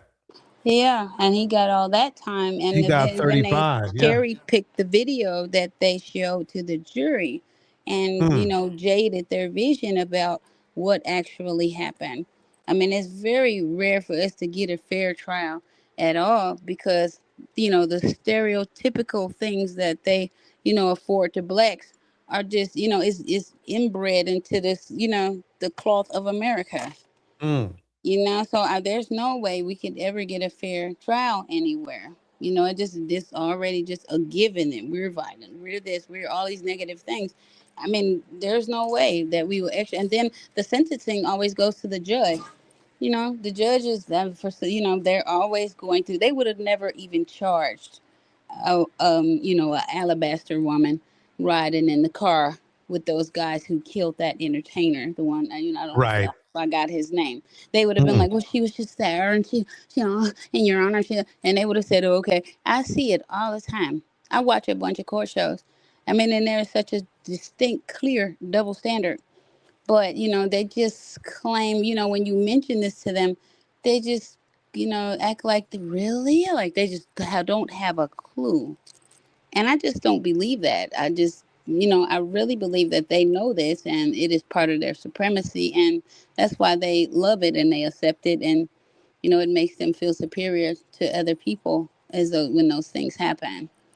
So when you call them out, they know it already. They just act like they're all surprised. But we're never going to get it. And this is something I try to tell, the young people, the youth and the kids, like, we know we're not going to get away with stuff like they do. So you can't throw your life away like that. You jaywalk, you're going to get a harsher charge. They're not even going to charge them at all. Okay? I see young guys, 14 years old. They gave this guy 30 years in prison. You don't even know what 30 years is. He's 14. But when you do grown people stuff, you do grown people time. Now, he would have got 8 or 9. There's grown felons, doing things while they, on probation and things like that. And you just get like a little slap on the wrist. But this, no priors, 14-year-old stole a car, hit and killed somebody. Okay, that's grown people stuff. But 30 years?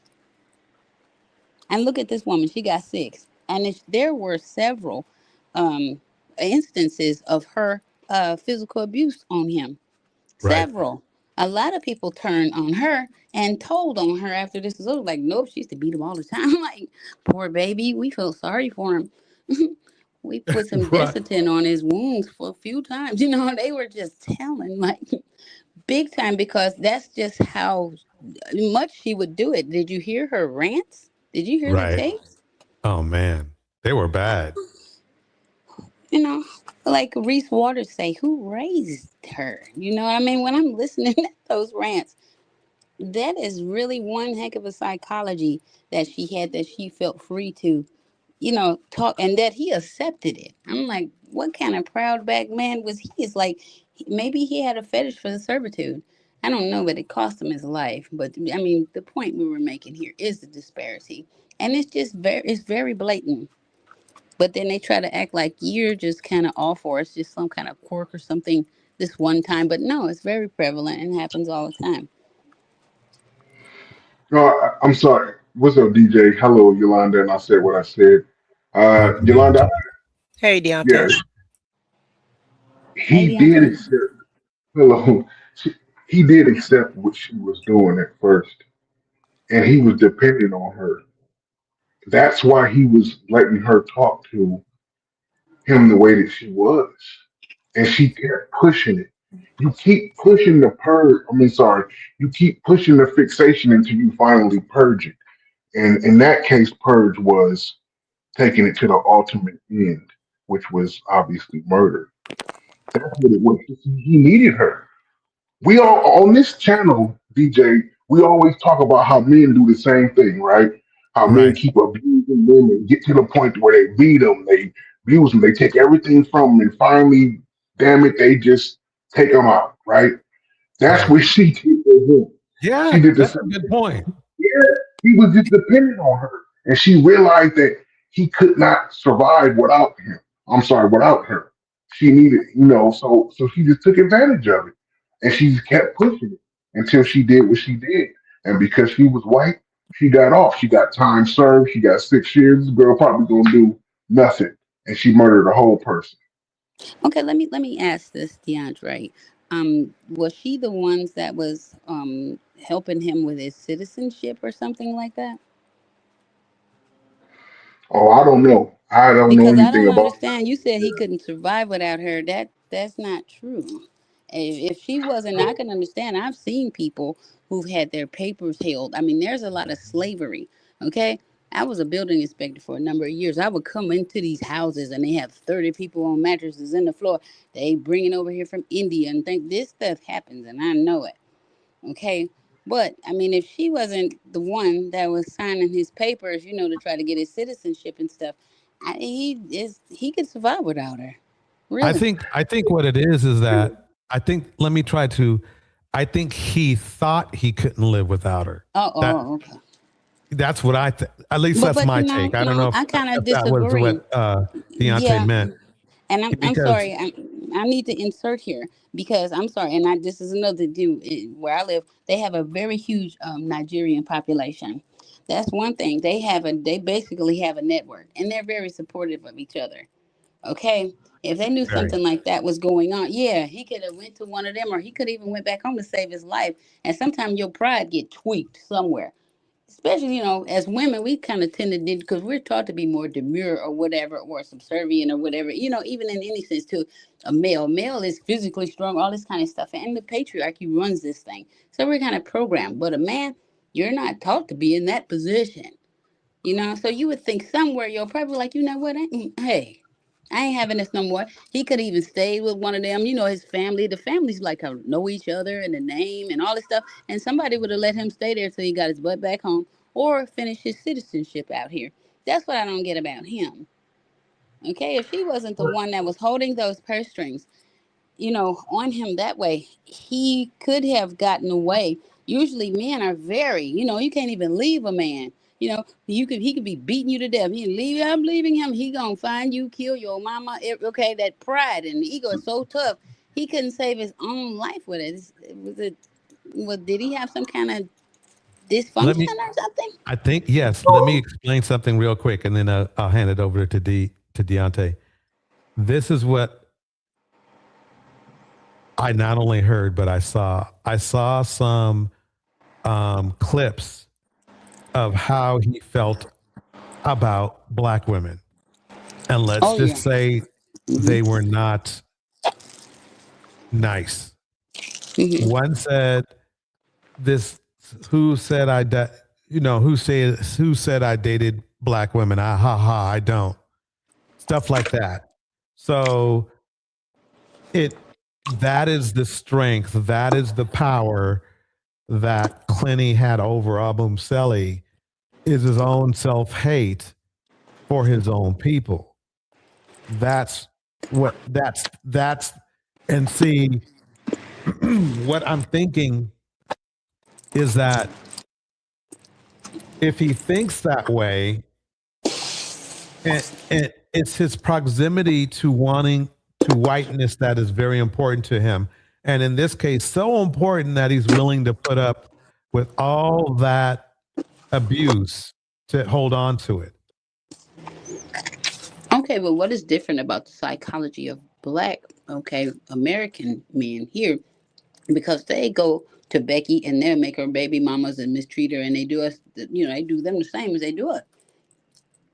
Okay, so like I said, so that's what I'm saying. I don't see where that saved my life. Make like the patriarchy rules the world. Okay, he's even seen it. And then they get to have polygamy, all this stuff. They belittle women, and even in their culture, for him to totally flip to allow that thing as an African man. That speaks volumes to me. But I'm sorry. Let me ask you. We are talking about the guy that got stabbed by the OnlyFans white model, right? Yeah, that's what I'm saying. So I heard the videos. Well, I'm sorry, the audio of them. And he was talking. He sounded like one of those, and I don't want to, but fuck it. I'm sorry. I'm gonna say it. Like he sounded like one of those high class, uptight as like don't deal with black people type black person. You know what I'm saying? Yeah. So the way he was talking, he was like, "Oh, come on, why are you touching me like this? Why are you attacking me?" I was lightweight laughing, but I understand it was serious.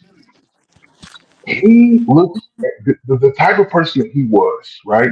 Whether he was African or American or not, he believed that white was right. It was the top. It's like I said in the chat earlier. People who are super coons or even just regular coons, right? They believe that black people have no power at all in this world, and the logical choice in their mind is to attach themselves to white people and to become literally a pet. Like how people love their damn pets. I'm not. People love their pets, so they take care of them and everything. But when it comes down to the bottom line, they will not sacrifice their life or a family's life for their damn pet, even though they love their. That's the way that these people look at super coons. So super coons will never see the blueprint of white supremacy, but they will get the talking points of it and they'll hold it up. And I believe that he was in a situation where I don't know if it was his papers, what it was, if it was financial, but he needed this woman for something. And he was willing to take that abuse to be with her. And she pushed it to the highest limit. It's just like in our community, when you see a man or a woman, like I said, we talk about mainly how men do this to black women, right? Black men will have a black woman where she is vulnerable, she needs assistance, she needs shelter, money, whatever it is she needs, and he'll provide that for her, but he'll take advantage of the fact that she can't get it. Like she cannot get that from anyone else but him at that level. And she'll do anything for it, even take abuse for it. And that's what he was doing with her. And she just pushed it to the ultimate limit. Yeah, that's really unfortunate. But like I said, it usually it's not men. So, even though we do know abuse happens, to both parties, one just far more than the other. But like I said, he never, his third eye never woke up and he just didn't say, hey, I'm not taking this. Like nowhere. There's a resilience in us. We wouldn't be here today if we didn't, be able to go through and, all this stuff. But there's a point where we just say no. There were a lot of lynchings that happened because you know what? Hey, that just was the day. It wasn't no more going on, and they was gonna catch them. They was gonna catch them hands, and they did. But he didn't ever get there for his own life. I mean, he kept that, emasculation, and it was so strong listening to her words. That's something I just didn't understand. Her, I mean, she was slicing. That was like death by 1,000 cuts that he had before he even physically left here. And But at the go ahead, yeah. okay, hey y'all. But at the end of the day, I'm just listening to you guys and listening to this dynamic. If he was trying to get immigration papers, he probably didn't want to rock the boat, because I'm sure, you can't have anything on your record, when you're trying to get those papers. And, sometimes you be in the middle of a plan. I feel like, the way as arrogant as he was, if I feel like he had a plan and he just didn't have time to execute it. Because it takes a long time to get your papers for immigration. You know how many Nigerian got businesses and things here? People come in under those, auspices where they work in for a period of time and get this work visa. He could have done that. Nigerians got a lot of businesses. I know quite a few here that have hosted people, brought them over to work or whatever, and they just come, like a domino effect, and they just keep coming or whatever. So he could have done that. Okay, he could have closed that application and got another one. I mean, there's a number of things when we don't even know if he was the one that held that. That's what me and DeAndre were just talking about. So we don't know if he was the one that even held that application, for him to try to make that stuff happen. But like I said, the Nigerian community, man, it's people that come over here and they start business or whatever. If they mothers and fathers and stuff over there don't be balling and have big cars, they will disrespect her over there. They might throw rocks at her when she goes to the store. They very connected. They families are, okay? He could have went, wherever somebody lived here in the United States and moved away from her. His pride never kicked in. That's what the point I'm saying. It comes to a point where you have to save your life. And he just, the stuff that he was taking is far, and like I said, women are more demure. We under the patriarchy, we always these second-class citizens to them. But to be in the, a member of the patriarchy to allow that, that's really was very profound to me to see. But okay. You know what? Wait, just to break it down, just to clear it up, he is a U.S. citizen. Bona fide. So it's even worse for him when you think, because obviously that means that it brings the question, why didn't he just, we say that, a lot of people say that about women too, but why didn't he just get out earlier? Again, I think his proximity to whiteness was his downfall. I know it sounds weird, but what do y'all think? And her being an OnlyFans chick too. He probably loved having her as arm candy, so bad that he was willing to take that kind of abuse. He loved her because she was white. It didn't matter if she was an OnlyFans model or not. She was white. That just added to the package. That's like having a Mercedes Benz with all the kit and the leather all in the inside. That she was. Yes, but the difference is with that is that imagine having a Mercedes Benz and it's yours. When you are OnlyFans model, you are Mercedes Benz that everybody used to drive and ride in. So here's the thing, though, with him, he's just one person, right? And when you are a black person, whether you are a black man that was born in America, you MBA, or whether you are immigrant, right? You are not a part of the actual patriarchy that's actually running stuff. You might be in the black people patriarchy, which really haven't had any power since the 1990s, if you really think about it.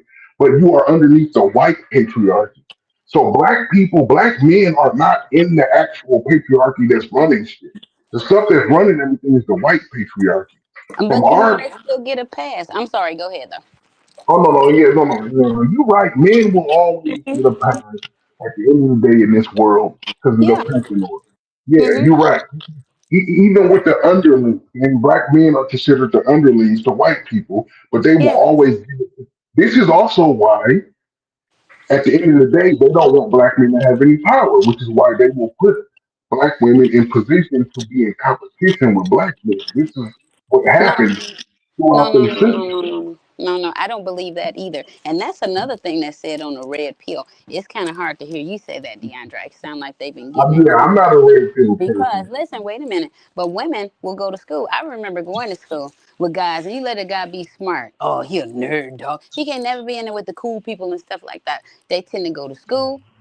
I don't know how many percent lower. I used to know those numbers. I'm kind of out of the loop right now. Far less than women do. Look, they don't purchase homes. They don't have the stability, all that thing. And one thing that they will promote a white man for is being married. That's one reason why they stick to marriage. They want I wouldn't be married and all this stuff. Black men ain't been hollering this until they start trying to pretend that they were the wholesome ones. They never wanted marriage. They marry less than anybody else on the planet. Okay, they don't want their women. They want to run through them, and they still do that. So I don't know why they play this facade on the red pill. They don't want any of the responsibility of really being a real man and performing, the patriarchal male thing. And I was telling a male that too. That's another tricky subject. I said that this is something that the white male patriarchy system holds against you. Because for them, that's something that they build their American, just my wife, my family, my kid. Y'all just been jumping through y'all women, bastardizing y'all. Y'all breaking up the patriarchy, and then you let your woman get ahead of you. They like black men have been letting a hole get put in the whole patriarchal system. They resent black men for that. They do. Y'all busting a hole through the patriarchy. If y'all had played, then they come. The Mexicans got this. Mexican. They marry their women. The Asians come over here. They marry their women. Them Arabs come over here. They marry their women, and they hold this man as the leader of the house. That's your part of the patriarchy. Is to be the leader, and all the men are the leaders because they the leaders of the home first, and then the whole system like what are those ad ways type things, and trickle all the way down like that. Yes, but you're supposed to hold your ground there. Black men have not been holding their ground there. And they've been bastardizing the patriarchy in doing so. And they are not respected by male groups for that. What you think, DeAndre? Deontay? No, see, that's the thing. Like, I agree with everything you just said, but the one part about it that is missing is that this was set up to happen on purpose. Remember, we live in a society where we have to deal with all of the laws, the systems, everything that are set up, and it can change at any time for any reason, for any way. Do you know? Last year, well, I forget the dude. I think it was Kevin or damn Justice for the Supreme Court said that it's okay for ICE to go after Hispanic men if they look Hispanic, speak Spanish, and work in fields where illegal immigrants usually work. So they could just pull them over, Yep. harass them at any point, just to ask them where your papers at, Playboy, to show that you actually an American citizen. Just because they look Hispanic, talked Hispanic, and worked in a Hispanic field historically. So they did the same thing to us before that happened. To the men, this was all set up. This is something that happened above all of our heads in the society that we live in, the fabric that we live in. When it comes to the house, the policing, I mean, simple things like just signing your name up for anything. I mean, it was so intricate that at first I thought this shit was a joke. I got mad when I first got introduced to this shit. I'm like, you lying. Shut the fuck up. They not going this hard against us like that. And Oh, I was yeah. like, damn, they really are going hard against us like that. And the first thing they took down was the black man. It makes sense. If I was doing this to white people, the first person I would attack is the white man. I would take him out immediately. And I would raise the white woman above him and make her think that she's better than him and But create a competition. Deontay, to support what you're saying, if you read Project 2025, that is the plan. Mm-hmm. The plan is to make the white man head of everybody, and then and even take the women white rights away, like they've been doing, chipping They away started little by first. little. Huh? Mm-hmm. They started with that. I mean, they've been Yeah. very aggressive about that. One house, Yes. one vote. I get to Right. say, we can discuss it. But in the end, it's what I say. And white women voted for it. I guess, I don't know. They saw Project 2025, but they still wanted their white supremacy. So they voted against their interests, and they're really complaining about it. But you pick what you wanted. So you get to say ninja, but you'll die in the parking lot, because you have sepsis from that dead baby in you because everybody's scared to lose their license. Right. And that's what you pick, and your daughter will, okay? And these things. And you won't be able to vote. You just shut up and let your husband keep voting towards the patriarchy and against you. But look at the sentence that she got also. To me, that's sending a message. You really didn't have no business being with her anyway, in my opinion. That's the message that I get from that sentence. And to me, that's a message and that's a warning to everybody else that's trying to walk around and do that, Mr. Tatum. Hello, Mr. Tatum. So, and let me just throw this out there. Since homeboy been in office, there has been at least 24 hangings of us. Is it making the news? This Not is much crazy. at all. Not much at all. It's not making national news. They found one guy at 2:30 p.m. in the afternoon hanging from the tree. And this is an area that had plenty of cameras. And just funny, all of the wires was cut. None of them caught one thing. That's what I mean. Like people are being. I mean, it's crazy that in the last We 3 getting years, taken out, the man. It's amount a of whole lot of them. And it's yeah, young people, too. the amount of lynchings that I've seen across this country in the last 3 years That is is crazy, ain't it? it's astounding. And then this is the part right here that makes it unastounding. See, it was astounding when I first saw it, but when I see a pattern is, oh, they all committed suicide. And all of a sudden, the black suicide rate amongst women and black women and black men is Say, high. It's Deontay, terrible, no. I had a look. It was one right down the street from me, guys. Right down the street. And the way that little girl was hanging from that tree, there's no way she could have put herself up there because the tree was just that small. And she was way up there in the air. Right. Yeah, they know as far as you take it, Trump got the Supreme Court. I mean, this makes them free to do anything. You can fight for 20 years and get up there to the Supreme Court. He owns everything. I mean, they're not going to decide against him for any reason. So it's like we don't have any rights anymore. And Well, people. Supreme Court is on board with Project 2025 allegedly, and in my opinion. Yeah. Even before that was, kind of publicly put out there during his first term, they were making big moves to just, I always was confused how he just really wasn't a figure like that. How everybody act like they were afraid of him. He had fired so many members, of his administration. And I just don't like you. You don't like me. He was so simple-minded. Just saying, let him go. All this stupid stuff that I had never seen done in politics. You know what I mean? My life, at least they were, more professional or administrative about moves and things that they did, But that was just cutthroat sixth grader bullying.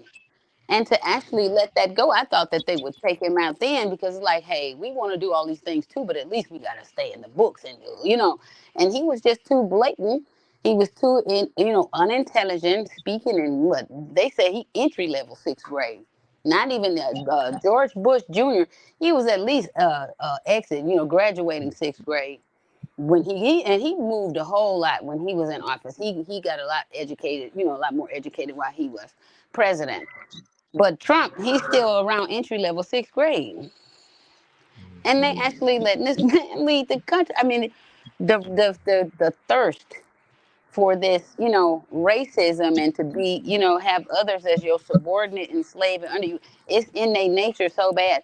And I'm quite sure that this is something that's connected to the Neanderthal gene. Well, Okay. in my opinion, we're already in a dictatorship and people just don't realize it. Because I figured, how did these Hispanics get on it so bad and all this stuff too? I think every level, when you get down to absolute black, you know what I mean, and you have the least or no Neanderthal, but it seems like it progresses up through the groups and the melanin levels, change. They do display, those same, predatory, parasitic mindset and values as according to their melanin levels. Look at the Asians. Y'all see them beating up them dolls and stuff? The black doll, they was buying the mess out that doll so they can beat on it. We don't even do nothing to those people. What is it? I wanted to say something about the everybody else that's not American. Before they get over here, they're taught that we are the worst of the worst. When you were saying earlier that they don't think that we are worth anything and we're just the lowest of the lowest, that's what they're taught before they come over here, and they're taught to emulate after the Caucasian people because those are the most successful people, and that's how you're gonna get up higher. So that's why come all the other races come over here and treat us bad as well. It's because that's what they're taught, before they come over here. Yeah, they got a real good wake-up call when they was throwing them. ISIS was throwing them in those trucks and stuff. ICE, was throwing them in those places and, wherever they are in these facilities. They keeping that. They don't really put that out in the news very much. But these people are very much, as, thousands and thousands of people in these facilities right now. Doing slavery, I guess they'll have them on these farms pretty soon if they're not there already. And not being deported. Because you remember, you're supposed to be getting people and deporting them, right? It don't take that long to send people back. These other countries like, no. I don't think they really had any agreements with them. They were just trying to strong arm them and drop them off. So there may have been some political talk like, look, some of these people, they don't even belong here. Them people didn't even belong there. This administration is doing some stuff that this is unprecedented. And it's very diabolical. They're just full out letting these the same people that had made medieval torture devices where they just stuck a nail under your fingernail and just let you lay on a bed of nails till you die. These people like suffering. They love it. Even to the lowest of the low of them, which is why they vote for it. They down there in West Virginia, ain't got no schools, ain't got nothing, ain't got no teeth. But they just want to know that they're going to make somebody suffer somewhere. Well, I got a question for Deontay and DJ Torch. Yes. Because a lot of our black men and red pill men, voted for this guy, right? So what motivated them, and why can't they see, because they claim to be so smart and intelligent, why they can't see the bigger picture? Can I, DJ Love?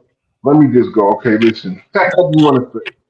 I'm coming next after you. There is a bigger picture that's being missed here. And it's not just with you guys or me or all of this, it's with the whole country. Since before the inception of the United States was made, right? Before they even made the Declaration of Independence, black people have been slaves in the underclass, right? To this day, that has never changed. Now, black people may have raised higher and higher, but they still put us underneath everybody else. So it don't matter who the president was. That agenda was always set for every president. That's a guarantee. Niggas can't get above this level. No matter, they might raise the level that we can get, but everything above that level is also rigged. So we technically not moving. It's like inflation. You know what I'm saying? We inflated to the point that we see niggas like Jay-Z, LeBron, and Oprah with billions and influence. But everything above it has been raised as well. That's one. It doesn't matter who the particular president. Black people love Bill Clinton. And Bill Clinton fucked us over harder than anybody else did. In my opinion, from what I've seen. Right? I'm from Northeast Ohio. All the factories are gone now. Thanks to NAFTA. That was Clinton and his people. Even Epstein said Clinton fucked America over. That's complete. So back to Donald Trump, right? Whatever's going on now, he got Israel's hand up his ass and they puppet in his mouth. When they play their fingers, his mouth moves. That's how far up his ass they are. The next president is going to be the same. I don't care if it's Democrat or Republican. It's going to be the same forever throughout all our lifetimes. I'm 37 years old. I figured that out. When I was 8 years old in 1996, I followed that election, and that's when I got into this, and I realized what's going on by the time I was 25. So that's how it was. I'm just saying that we have to have our own. We haven't had our own. We're not going to be able to have it here in this country the way that we want it. We can have it here, but we have to have an outside power with us as well. Here alone, we always going to be in this situation, no matter what continues to go on. They're always going to press us. They're always going to put us against each other. And we're going to keep falling for it because we are inside of the actual machine that we're trying to fight. We're not outside of it trying to fight a machine that's attacking us. We're inside the machine that's attacking us. And that's our biggest problem. We don't realize this. That's all I got to say. DJ, yeah, DJ, why don't you take Okay. that one? Can you repeat your question again, just so everybody everybody out there in YouTube land knows what it is? My bad, DJ. I'm sorry. Okay. That's okay. You gave a great answer though. But the question was, why can't the red pill guys, the people that voted, the other black people that voted for Trump, why can't they see the bigger picture? Oh, why can't they see the bigger picture? Is number one. Yeah, that, of what's going on with with our whole culture as a whole, not just they're obsessed with wanting to get the same treatment that white people get. They're obsessed. That's why the black red pill is basically a large, very large accumulation of house Negroes. They are men that are willing to give up anything to gain control of at least their own women and gain access to other races of women. And they feel or are convinced for some reason that if they disrespect their own women, that it will somehow attract what would be the word? The support of those that oppress themselves. So, oh look, a red pill guy showed up. Immortal Sigma. Sigma, you want to come up? Look, let's get his input. I have an answer when you get done, DJ, for what I feel about that. Okay, go ahead and rock. Why is seeking knowledge? Okay, what I believe about that, I don't know. I guess maybe the basis of it to me is the felt emasculation that melanated men feel against the white power structure and the patriarchy. They don't feel like they can ever be this viable man because they are not allowed the jobs. They're kept under oppression and things like that. So them to show up as men, they're basically, they're looking at what their alabaster counterparts can do and have. They can have that 5100 Ram pickup and blah, blah, blah, and do this and do that. And they are, merely here struggling, so they can't present manhood on that level. So they have been choosing not to do it at all. So since they have not been choosing to do it at all, they have totally flipped what manhood is. They have made their own toxic version. Like, okay, but yeah, I'm cool. I got 10 women's and I'm, so they did that. And this is going on. Hey, let me finish. This is going on for a long period of time. Such a long, and it's been standing for a long, we cool, and all the music and everything. So, that makes them look, that's why Future is a high value man. It's a toxic form of masculinity because it's more comfortable. It requires less work. There's no moral, there's no morals, there's no standards, there's no principles. You don't have to stand there with that woman when you really don't like her. What's that one song? Sometimes I love her, sometimes I love her not, but I'm not letting her go. They don't have to go through any of the real couple struggles, things like that. They can just always run away, okay? Or just make up, man, she be tripping. And they gone. They don't have to raise their kids, and they've been, this is the easy way out. Once they've learned, their spirit just get this easy. All I got to do is point a fault at her, and I'm absolved. Okay, then the birth of the red pill. That came like, hey, it's like I said, it's like a rinsing of all the fault. Every woman they cheated on, beat it on, left children, man, look at, they all 3 or 4s anyway. It's they fault, and they just, yeah. They love this so much, they get their people tattooed on their body. They are paying, and that's the highest paid of all the videos on YouTube. These hating black men, hating their women, generate the most revenue.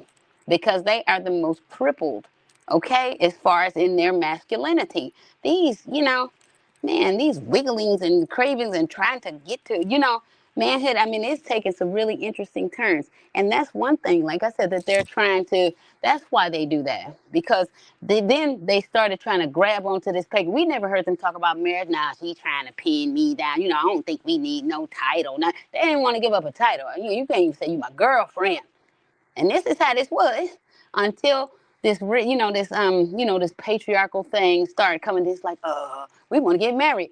You don't want to do none of the stuff that a husband do. I mean, it's so conflictual. These things conflict so tough that they sit out their mouth and say this, and then I ain't taking you to eat at TGI Fridays. I ain't paying for no 2 for 20 for no 304.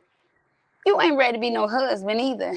If you don't even want to entertain a woman to see where her mind at, I mean, they are in total psychological conflict with what they do and what they say. Okay, so them trying to cleave on to this white man, like, look, see, I'm like him. I want to marry. They just ain't worth it.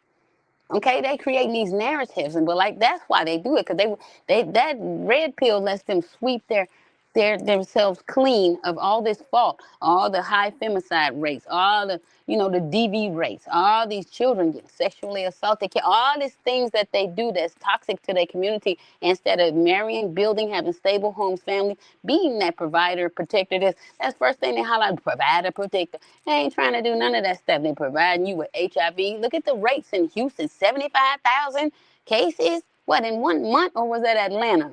All these kind of things, all these married women have the highest rate of these transmissions. That's not protecting anyone, okay? So these things are very conflictual, and like I said, so they're trying to cleave on to the image of this white man, like, look, I'm like him, and we together, bro. So they're trying to be included with the, the Alabasters people, form a patriarchy without performing any of it. So that's why they're doing that. They figure that their interests will be served under it just because they have a member and 2 partners. And so it's they don't want to be responsible, so they don't want responsibility, accountability, and they want to be recognized by the other group, huh? Mm-hmm. But they can't compete where they can't compare.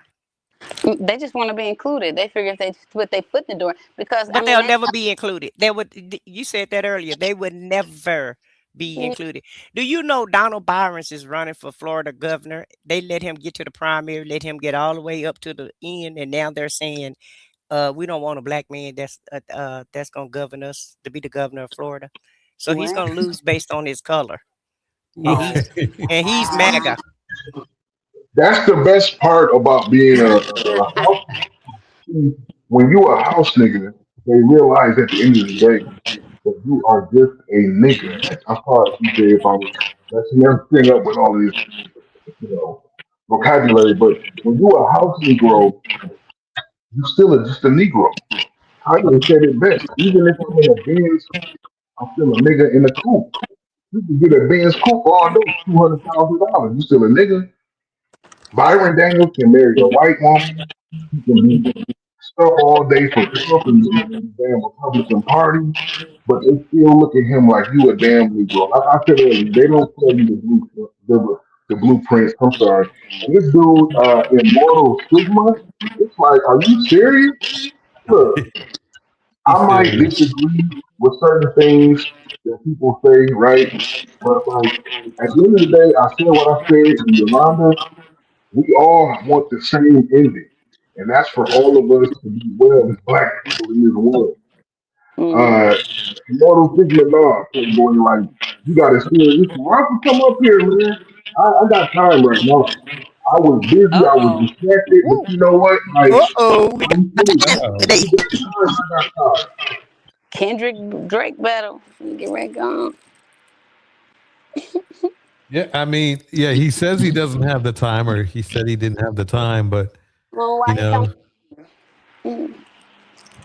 he got time. He got time too. Deontay got time, and he got time, so he need to come on up. That's right. He don't want it to be televised that he get dusted. I mean, and that happens. And Michelle Obama is a flex. So if you comparing us to Michelle Obama, thank you. Give him a hand clap, DJ. That's right. I can't see him. Hungry. I got things to do around here. I might not want to mentally ingest swill from people in the first place. Let me see. Yeah, I do go to their pages sometimes. Didn't he? So used to Mortal Sigma. Do you agree? Did you agree with Officer? What's his name? Tatum. Tatum. Do you agree with Tatum? Are you on Tatum's side?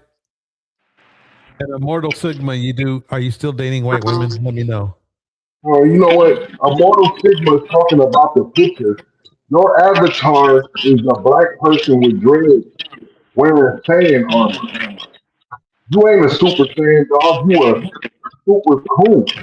You trying to be the head of the cool Illuminati.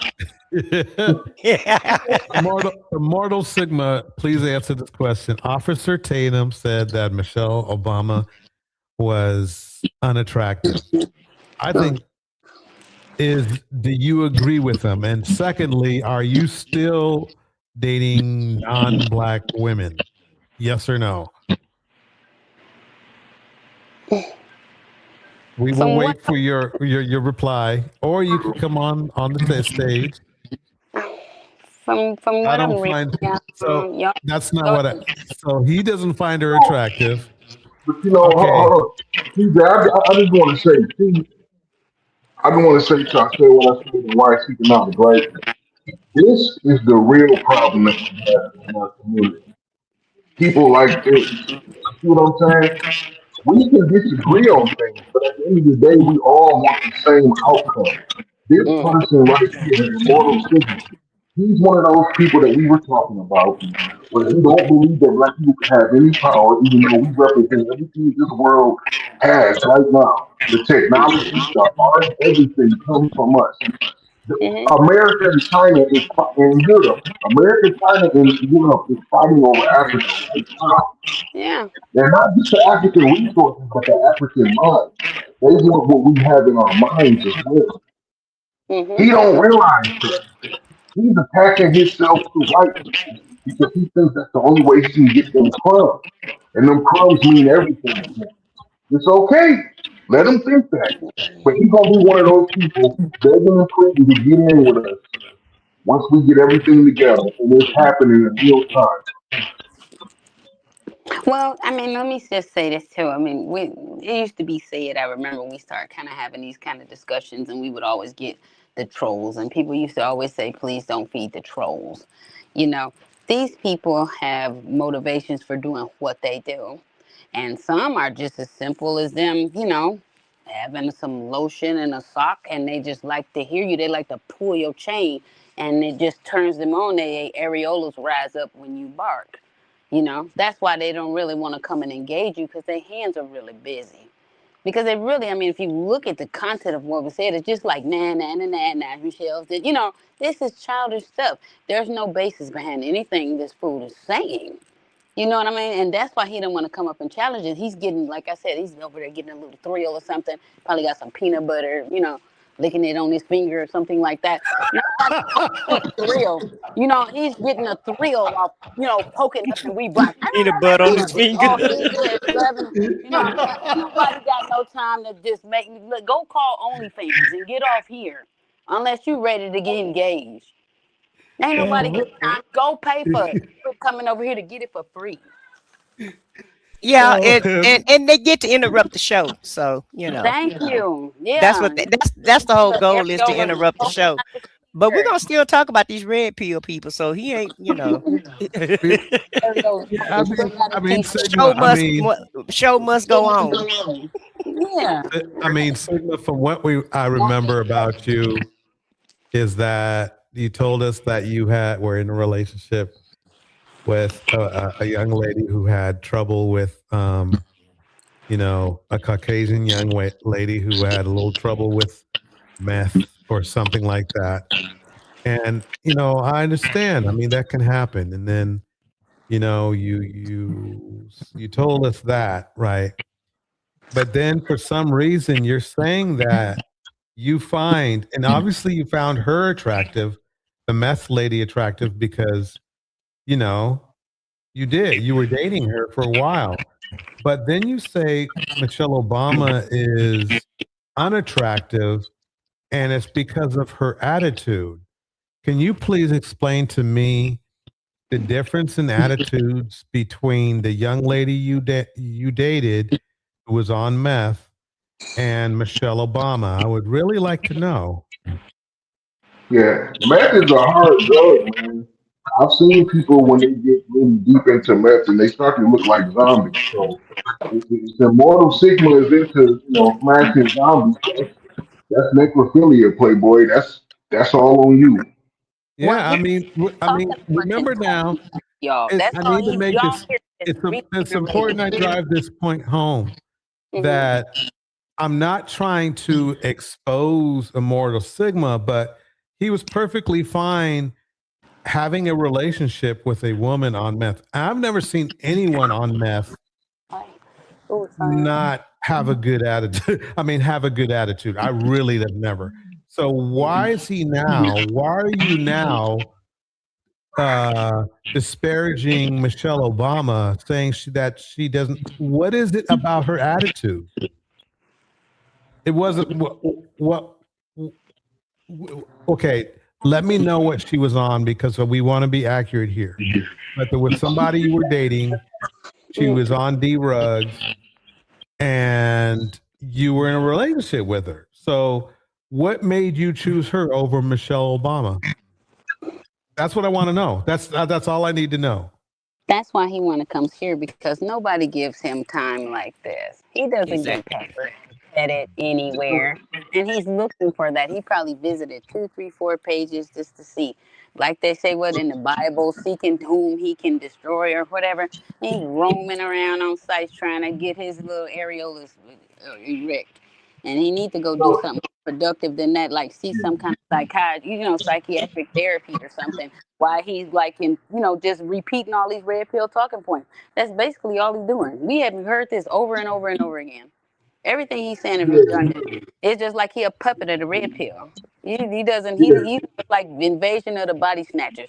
The real him that probably was at one time don't even exist no more. Notice how he hasn't said anything about Michelle Obama or why he says that it's her attitude. That's right. He has not said anything about that. He has defended, his ex by saying that he gave up on her, when he found out she was on, some drug.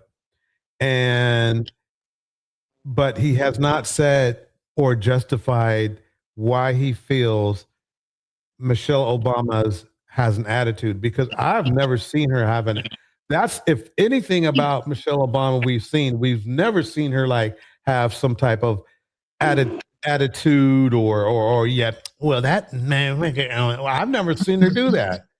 So where is he getting this from? And the reason why I'm bringing this up is I think this is what he conjured up in his own mind. Because she's a black woman, of course she has a bad attitude. That's what he's trying to say. That's what I'm getting from Sigma. I think what he's doing is, I think he likes to bait people, and then he has you explaining. He's drawing the energy out of you for sure, and he likes the shock value of what's said. He probably knows all that stuff but he likes, he probably don't even get attention or all this kind of stuff. It's something that's thirsty in him that comes and, go look at sites to try to get this attention. Because look, why would this ain't nothing but red pill talking points. We've heard this stuff ad nauseum. Okay? It's not anything new. But he'll come here and poke and poke like a little kid on a playground. This is not maturity at all. This is some playground stuff. Like I said, psychiatry is needed here. He can't help this one. That's why I looked at it and I already knew I closed the phone back up. I'm not reading the phone. This breath is I closed the phone back up. On my deathbed. On my deathbed to talk to my children. I'll save these breaths. They're not worth it. And he come drawing them. He come a seeker of them. So something is wrong with this. This is a psychiatric problem, y'all. We don't have no shingle on the wall to deal with this. No, yes, you are completely correct. Like, I see what's going on with this dude, Immortal Sigma. Look at these last Mm-hmm. 4 or 5 messages. He just likes the attention. He likes baiting people. He's Yeah. not gonna come up here because, hold on, let me say it like this. You're not gonna come up here, Immortal Sigma, because you a weak ass nigga for real. Now, after I said that, he still ain't gonna Thank come up you. and do that fucking link 3 times. He still ain't Too gonna do busy it. with the So, lotion and the so, sock. I yeah. told So I'm gonna just tell you the truth, for real. What's happening right here? He's getting off on this. you. I'm gonna let him go ahead and finish beating his shit or whatever he beating off to, and we need to just go ahead and just get to what we're talking about. Cause I ain't got too much time left. Cause I am kind of busy, but I'll tell you right now. I just want to say something. I say what I said. Listen, Candace Owens, right? The title of the video, right? Right. Candace Owens is cooking hard as hell. She just embarrassed my dude 2 weeks ago. You know what I'm saying? Like, Mm-hmm. she's on something hard. Trump, the government, the freaking Israel and Zionist people are deep in Mm-hmm. bed with Charlie Kirk's wife. I believe they did take him out. You know what I'm saying? And Candace is risking her Mm-hmm. own life by going in on the whole situation. That's what, like, Yeah. yeah, like, and it's like, dude, and Candace is focused on this dude. She ain't talking about Nolan Wells. Like I said before, she ain't talking about Nolan Wells. She ain't talking about Carmello. She talking about this, and she going hard. And I believe Well, that she really believes in this truth. she's never let it go though. Everybody else kind of moved on to other stories, and she ain't moved on. She been on this story, and she been dotting her I's and crossing her T's, and that's why I said, I hope she be careful. Yeah, well, that's what I'm saying. Like, she wouldn't be going this hard. I mean, she's skipping over all the other news that's happening in the national American news. She's staying on it. She's making a point to stay on this, and her audience ain't doing nothing but growing. So Exactly, she because everybody obviously, want the truth. yeah, exactly, and she believes. Man, I do not believe Candace Owens is going this hard on this shit if she didn't know. I done seen so many black people, especially black online figures and influencers who call her Candace Owens. You know what I'm saying? Like, Mm-hmm. who are starting to look at her, who are starting to look at her and starting to say, she's still a coon, but shit, she kind of hitting at the same time. You know what I'm saying? Because she is. So it's kind of making me wonder, like, damn, like, remember, she did that Breakfast Club interview almost 2 years ago, and they were giving her simple questions like, "Do you know the whole theme song to Fresh Prince?" You know what I'm saying? Like, just kind of like Mm-hmm. testing her, like, "Are you black enough?" And she was answering. And I'm like, usually Candace will be like pissed that people are asking her shit like that, but it's like she wanted black people to acknowledge, like, I am a black person. She keeps telling everybody, like, her producers who run her show is her cousins who are all black women. You know what I'm saying? Who run everything. So but I mean, it's hard for her to erase the past that she had when she was with PragerU. You know what I'm saying? Mm-hmm. Turning Point, when she was with whatever the fuck Ben Shapiro's channel is called, the And a Daily Wire. and a conservative Republican. Yeah, but I've never seen this before. This is a black woman, right?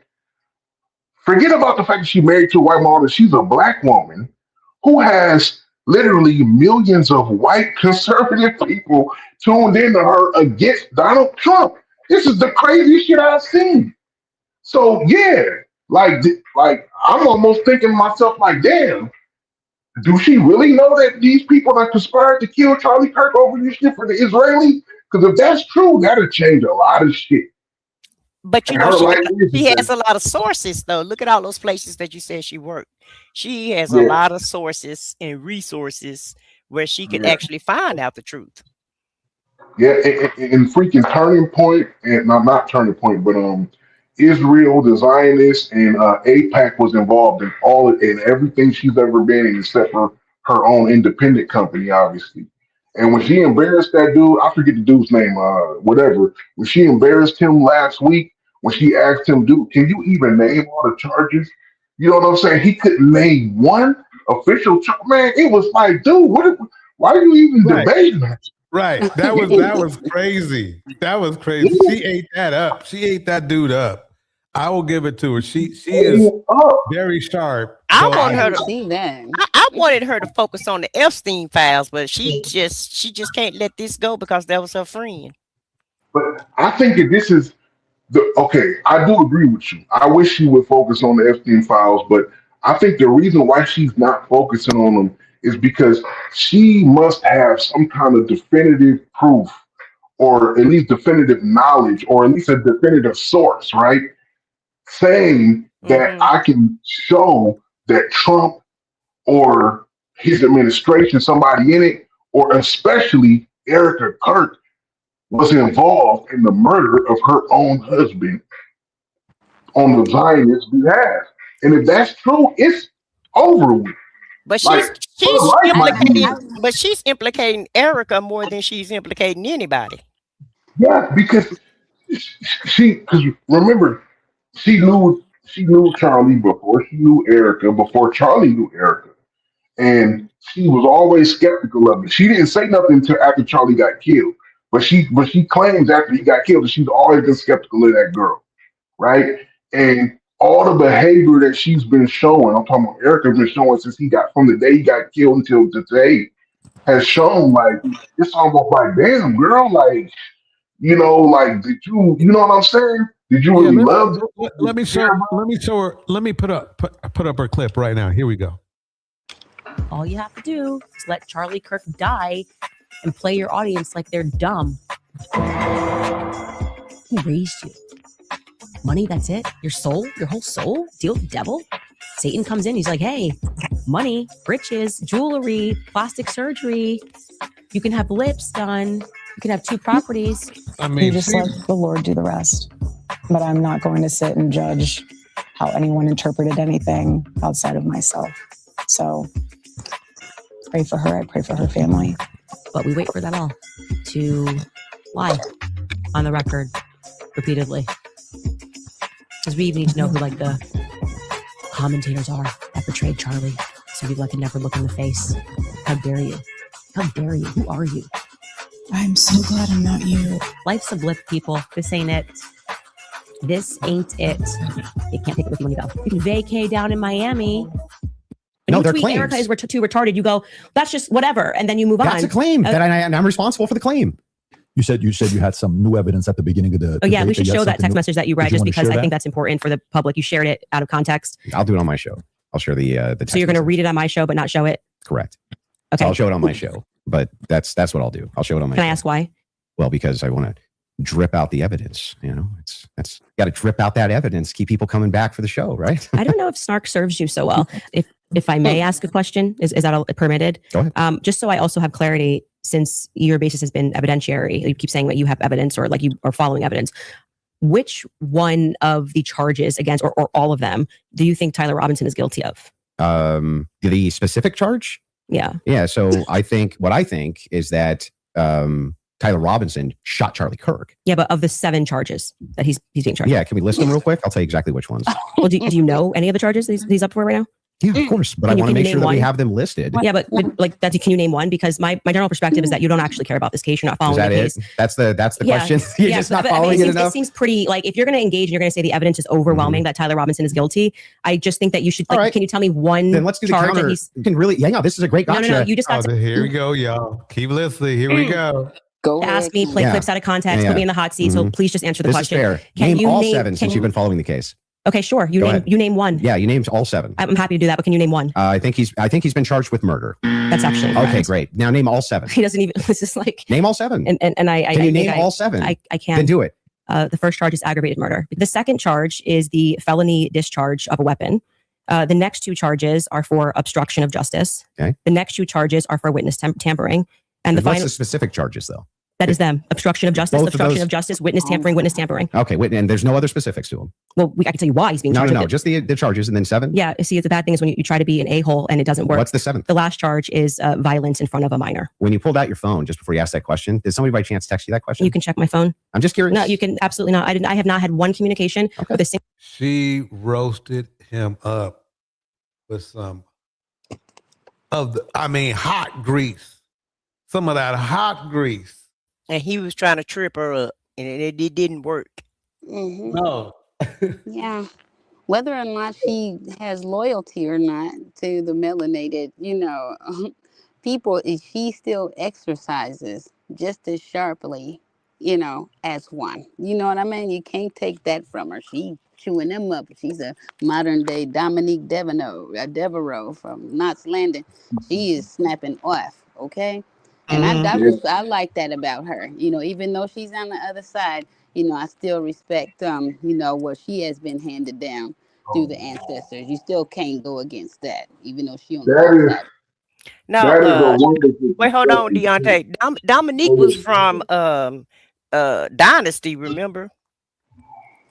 Dominique Devereaux. She was on one of them. Was it that was Dynasty.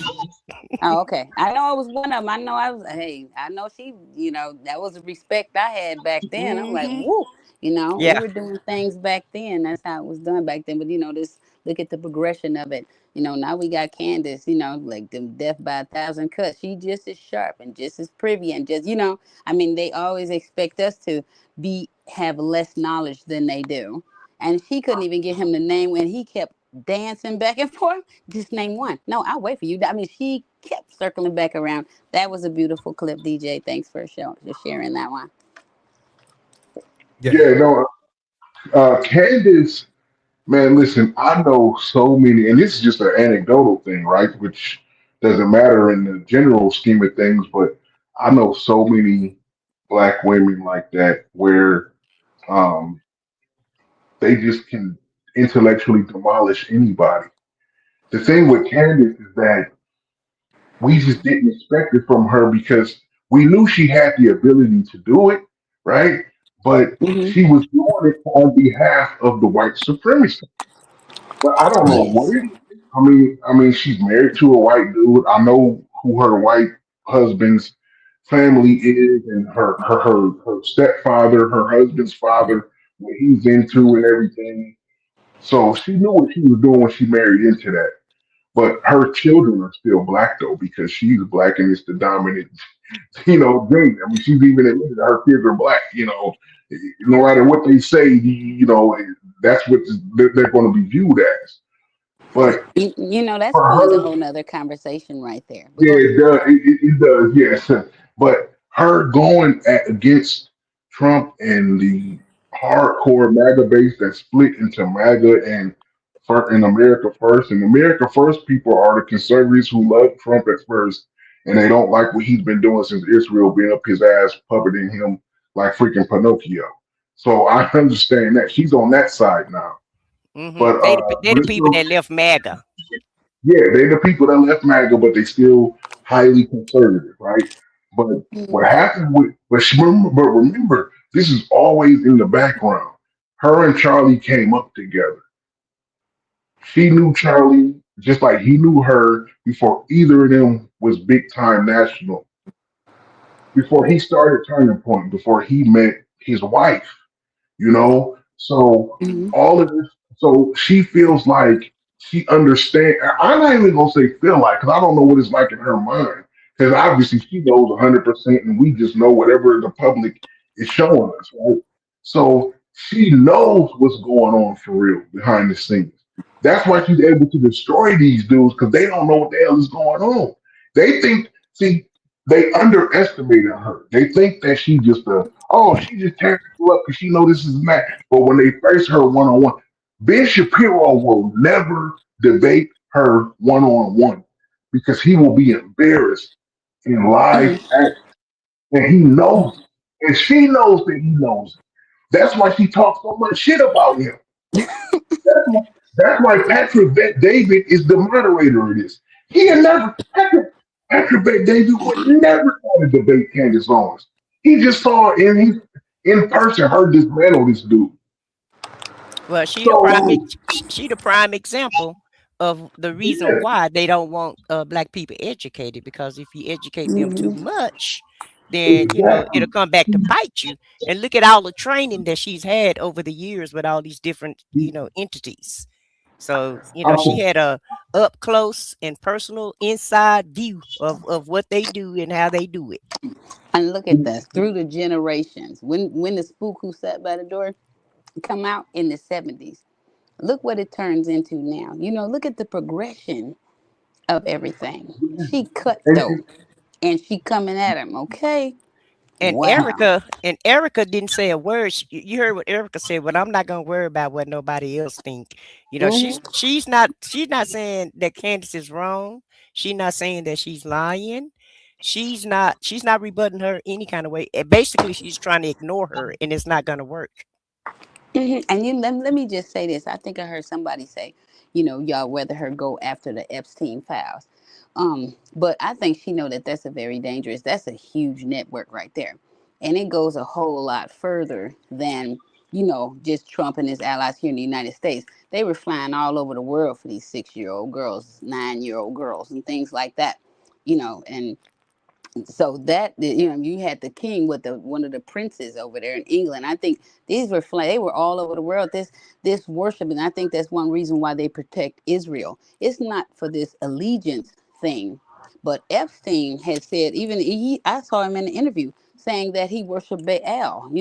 And in the worship, you may even mention Baal in the Bible, this corrupt deity, and one of it is child sacrifice and yeah, his modern. They sexual things worship and stuff modern. like that. I think the I don't know what you call it where he resides. It's not a church or anything, but where we have respect for the deity over that is in Israel. And I think that's why they are protected, because they worship Baal. They do all these evil things, do all the Sasha Wright files, all this stuff that they're doing. They look, their God is working. They watered down whatever it is and sold you something from King James or whatever, and they knew they would never give it to you if they knew it had the power that their stuff have. And they killing these babies, okay, and all the stuff. And look at the power. Look, they God showing up, okay, and they are not going to let you destroy Israel. I think where, I don't know. We don't know anything about, the longevity lines, the longevity and all this stuff, latitude, longitude, you know what I mean? And where these emblems are and these, phallic symbols and all this. There's a whole bunch of stuff that we don't know, but they actually worse. They make it think it's dumb. All these, these people built this stuff and they didn't really build it. It was an alien. And they downplay it so much, but they worship so much that's on those hieroglyphics and all the symbolism and all this stuff. I hate to kind of bring this into it, but that's deep. And so it's a lot deeper. Candace ain't ready. I mean, they'd all take out then, I think. You know what I mean? Because Yeah, that's huge. So that's probably why she's staying here. That's a huge thing. Because they know he did this stuff and he's admitted to these sexual crimes and all this stuff, but still they want to cling on to the white supremacy that they have excused him of 34 felonies. Okay, but they felt like Charlie Kirk was a saint. So That he now trying that's an that he trying to opening. get dismissed right now at this point in time. Mm-hmm. yeah. So I'm she's smart. sorry. I just want to say, Yolanda, real quick, what you were saying about that. Um, ah, but yes, I know that's deep, right? Constantine. Yeah, I know. That's what There was a rabbit hole man. stuff. Yeah, there was a man in the 1700s who was very close. He was a French rich man, noble, who was very close to Thomas Jefferson. His name was Constantine de Volney. He wrote, and this is documented, that he saw the Sphinx and he went to Egypt in the 1700s, and he said that our art and language and mathematics and science came from these people who descended, who ended up, who their descendants were our slaves today. So he recognized that the Egyptian people, the Kemetic people, the African people were the people who taught the European people everything that Mm-hmm. they know. Now all of a sudden they are their slaves because of historical whatever, right? I just wanted to cover that real quick because yes, that's what happened. But when Mm-hmm. it comes to what's going on with Candace, I just want to cover this real quick, like how she's dismantling these people. that old saying, the pen is more mightier than the sword, right? The pen is mightier than the sword. Well, what the hell does that mean? That means that in today's world, if I shoot somebody, I got to shoot people one at a time. But if I'm the king or the president, I can sign a piece of paper or legislation that will kill millions of people. So my pen is mightier than one person's gun or one person's sword. The intellect is more important and more powerful than a physical weapon is. And this is where black women, right, and if you want to keep it in this context, right, have the power over even men who are physically stronger than them. That man could have beat Candace Owens' ass if they'd have gotten into a fight, right? But it wasn't about a physical fight. It was about an intellectual debate, and he got destroyed. And if he would have got up and tried to attack her physically, he'd have been in the wrong. He'd have been fucked up from that. From her security, her husband, PBD, whoever. The pen And it would have gave credibility to what she was saying too to a lot of people. Sorry, go ahead. Whenever you get into an argument with somebody and they lose, most people want to dissolve it into, okay, I lost the intellectual battle because you was right. But I bet you can't beat me in a fight though. You see what I'm saying? Like that's that ignorance shit. Yeah. But the way it's set up is the world recognizes no. It don't matter if you can beat this person in a fight. Because the majority of us recognize the intellectual shit. What's important to the workings of the world is more important than you physically being able to beat them. Yeah, Gandhi can't beat nobody in the damn fight. That motherfucker didn't eat for 3 weeks. He got his ass whooped. You know what I'm saying? Primitive. That's primitive. That's how the battles were won initially. Is people coming out of caves with their club. You know what I mean? And that's how society started for Europeans, though, because they used to always fight and battle each other over it. And what eventually ended up happening is they realized that, dude, we keep fighting each other and nothing is getting gained. But if we join together, the strongest of us, right, we can rule. That's how they got it. Then when they got introduced to African, society, they realized that we can do this even smoother without doing all of this. So we'll always be able to win in the end. Like you said, we here today because we the strongest people. Nobody else could have went through what black people went through in the last 500 years and still be here. That's all it is. And they know.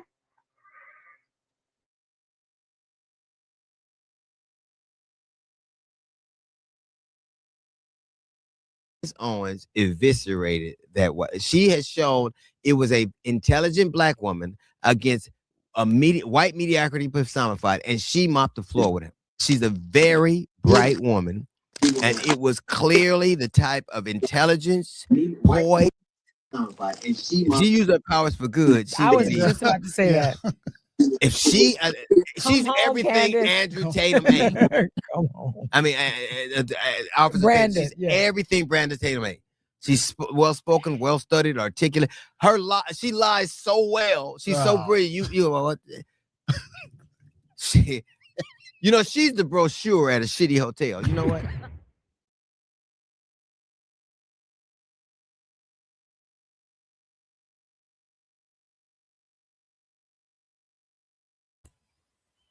I'm sorry. Wow. I forgot to hit the mute button. Yeah. I think what he said was so right on point. What he's saying is if she used her intelligence for the right reasons, it would be great. But since she doesn't, it's like she's like the brochure of a city hotel. The brochure looks great, all the rooms look great, right? But if you go to the room, it's trash. So that's why he's saying that. The lobby just fly. Lobby look like you're gonna really get a good room when you're in the lobby part of it. Right. The lobby just fly. Lobby look get a good room when you're in the lobby part of it. Right. The lobby just fly. Wait, Yolanda's you there? Hello? Yes, I'm here. Okay. I'm having technical difficulties, but I'm here. Well, DJ, I just want to say about that with D.L. Hughley. it's something that I realized, and this is very recent, right? Like in the last 2 or 3 months. Like, eh, eh, it's funny. The older you get, the more you realize about shit, right? But anyway, I don't agree with a lot of the things DL Hughley says because he's definitely standing up hardcore for the liberal Democratic Party, no matter what. And there's a lot of things I agree with that, but it's a lot of things that I don't. But what I realize is that at the end of the day, when the shit hits the fan for Black people, that's the real separation, right? That's what really lets you know the difference between somebody who's a fucking super coon and somebody who really for us. When the shit hit the fan for us, when it came to like with the Nolan Will situation and the shit with Brandon Tatum, right? DL Hughley went hard against Brandon Tatum. And he was deservedly so. He was right. And even though I don't agree with everything DL says, just like I don't agree with everything Joy Reid says or Roland Martin, but when the shit hits the fan, at the minimum requirement for being like, you gotta be in a super coon, right? We are all in the same boat. But when the shit hits the fan, we hit that maximum limit. The people who are on the other side of that limit, they the real coons at the end of the day. So people who are like, if you hardcore on the conservative side, hardcore on the liberal side, whatever you want to call it, their personal perception is they think that that's just the best choice for us to go. But there is a limit that you hit when all of us say, no, as a Black person, this is too far. I don't care what you think. And I'm going to say something that kind of surprised me. The dude, what's his name, Scott? The damn Tim Scott, right? The Black senator from South Carolina. Like, he's obviously a super coon, right? But when Trump put out that post and he showed that Barack and his wife Michelle were monkeys, even Tim Scott publicly stated that he called Trump and told him that was wrong. I couldn't believe that he did that. I'm like, I thought you was the #1 butt dancer on the planet. You know what I'm saying? But it's because it is a certain line of people at the minimum they won't cross. That's why I always look at house niggas and coons like whenever they super cool to the end, but they end up getting they just desserts from white supremacy. I ain't gonna say we always, but for the most part, we step them back because we understand like, yo, you was just so damn lost in this society. It's easy to get lost in America as a Black person. We all recognize that we understand you just was so lost, we reeled you back in. Some people are unsavable and some people are. But DL Hughley, in my opinion, like I don't agree with everything he said, but I don't think that he's too far gone because he went hard against Tatum, and that was definite for us in a positive way.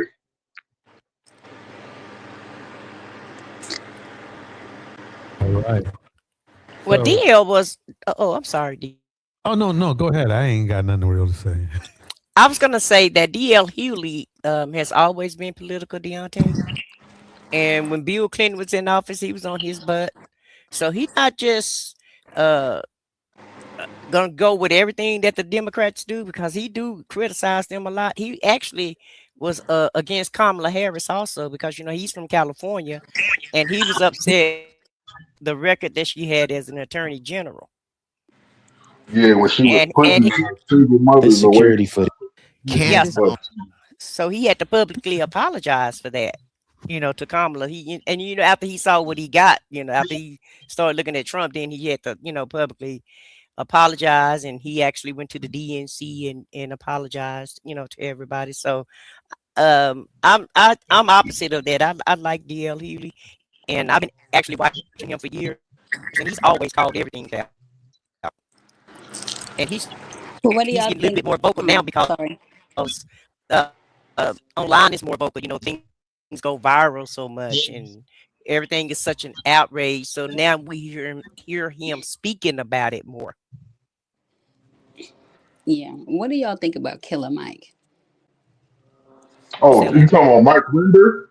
Yeah, Killer Mike. And I just really, sell out. Really? Yeah, I don't really know what. I think that when I think it was 2 or 3 years ago, he won the Grammy Award for Best Rap Album, Best Rap Performance, and Best Rap Song. And he did it at like 40 something years old. And I'm not saying his age mattered as much as the context of when he dropped his album and what it meant mattered. Now, at the same time, hip hop is really in a terrible state. The top hip hoppers in the world are basically Drake, J. Cole, and Kendrick Lamar, right? Which is Kendrick Lamar on the J. Cole side is cool. Drake is okay, but Drake is a pop star. He half Jewish, and he just takes advantage that he's black. But so I understand why they gave it to why they might have gave it to Killer Mike, but Killer Mike is also playing a hell of a game with these people too. He's been in a lot of popular TV shows and movies for these people. I don't really know. I don't know what to think about them. I don't know too much about him. I do remember seeing him at some Black economic forum or whatever, where he was on the panel with Candace Owens and the crowd was booing Candace, and he stopped them and then defended Candace, saying she's speaking her piece, But other than that, I really can't speak behind what I just said. I don't know. Well, in my opinion, I feel like he's being paid by somebody. Let me spin this Killer Mike clip. Here we go. Rapper Killer Mike was done letting The View back him into a political corner live on air. But for right now, I just don't want to be involved in the soap opera because I'm much too concerned about what's going on in Atlanta on a hyper-local level. That's so you lost me a little bit with your support of Kemp, but let me tell you this. Not support of some Kemp. Of his policies. That's some misinformation. You cannot like me, but don't lie on me. I saw someone I really respect, a Black woman who's a commentator. So you don't support him, you like his policies. Well, I support some specific ones named. Beyond it, governor of my state, so I have to be involved with him. Because I can't divorce myself. But let me say this. If you criticize someone, don't lie. If someone is in the king's seat, I'm not going to not have dinner with the king on the behalf of my people. I have to do that. Remember, Killer Mike isn't exactly new to this world of politics. He's been pretty loud and upfront in his local state and city politics, even if that's not as grand as the political theater of national elections. But what's most unsettling to me is how Sonny Hostin set up that political bait, first trying to embarrass Killer Mike into submission by bringing up a completely unrelated moment when he was briefly arrested at the Grammys that same year. I'm a former prosecutor. Yeah. And there were some other headlines that came out. And I was very upset about it. Yeah. Because it was unnecessary. And you don't do that on that special night. Yeah. Especially for what I read about. Yeah. So what I'm going to ask you is, there was an incident at the Grammys. It led to you being taken out in handcuffs and arrested. That was wrong. I think the backstage was overcrowded. I think the winners were exuberant. I think security got a little overzealous, and that's all. It's water under the bridge for me. Yeah. So I like to say all of my heroes have been in handcuffs: Malcolm, Martin, Mandela, Medgar. And that's despite the fact that Sonny Hostin, as a prosecutor herself, knows Killer Mike can say nothing in his defense on air during an ongoing legal matter. And the fact that his illustrious Grammys win was overshadowed by visuals like this of him in handcuffs over a minor backstage misunderstanding tells me there's no other reason to bring that up out of nowhere than to squeeze the space in the conversation for Killer Mike. At some point, he just has to jump in and force open that space. In the 1960s, in Black America, and they thought that. Now, hold on. I want to finish this. This is on your behalf. At a certain point, we can't be assholes. You cannot take the truth and be mad and tells it to you. So just chill, bro. Shut the up. Let her say it and receive the information. That's it. But The View has never been more humiliated than when Kid Rock cussed out Joy Behar multiple times on Tucker Carlson. Well, as you can see, the clip at the end, they fucked up because they brought up Kid Rock and as if to try to defend him when we all know Kid Rock is pretty disgusting. Anyway, about the other part of the clip, what are your thoughts? I'm sorry. Let me just say, I didn't know you was gonna bring this up, but that's what I was talking about with the Candace Owens part. Actually, that stage right there where they was tripping on her and they wouldn't even let her speak. It was years ago, way before all this Epstein stuff and everything came out. He was just saying, "Damn, let her speak." But also with Killer Mike, he was right Like for example, Martin Luther King, I believe he was arrested like 30 times or something. So obviously he was arrested for standing up for the cause for us. But I mean, there's change does not happen through paperwork or through begging or pleading. It happens through force and blood. Look throughout history. Change does not happen to anybody unless you through force or blood. And that includes being arrested, unfortunately taking people's lives, and unfortunately losing your own life. That's the only way, right? That's why people stand up so hard on our ancestors died for us, fighting and everything for us to be able to vote and live. And that's true, you know. But I do have to interject on one thing, and for the crowds, but in the crowd's defense that didn't want to let her talk. Remember, this is after this young lady, Candace, came out with White Lives Matter shirts and had said some very vile things about her own race. So we can't forget that either. I mean, if Adolf, was on stage, I'm sorry, you're going to the body of work is going to be very questioned. So that we cannot though I'm glad that the crowd did give her a chance to speak. You can't really what's the word I'm looking for? Shun them. I know there's a better word than shun for not wanting to hear what she had to say, because she made it clear. You have to understand, if she wanted to be able to speak in certain venues, there's certain things you can't say, if you know what I mean. Like if I was like, that's just how I see it. If I want to be able to speak at a black event, I can't be trashing black people, 24/7, wearing White Lives Matters shirts, which justifies, really, when you think about it, it justifies violence against innocent innocent black men and black women. And you should expect to hear that noise. What they needed to do, really, Killer Mike, what he should have done is just let them get out their disappointment for her, and then let her speak. I don't know if they did that, because I didn't watch the whole show. Maybe they did, and they kept, the crowd kept going. But you have to understand, the reason why they brought her there was for the response they got from the crowd. So we can't really. What's the word I'm looking for? Be mean at the crowd for the response that, really, quite honestly, that show wanted to get anyway. Yes, no, I agree with you. Like Candace was on some super cool stuff at that time. Kanye was doing some weird super cool stuff. They got together. They wore the White Lives Matter shirt. Candace was going hard as hell for white supremacy, and beyond that, even for the Jewish. And you know what's funny that people don't even mention is that the actual Israeli Zionist people, you know what I'm saying? They don't consider themselves like white Europeans, the actual Israeli Jewish people. They consider themselves a whole separate race of people. But either way, that yes, Candace was going hard for the conservative white people during that time. She was.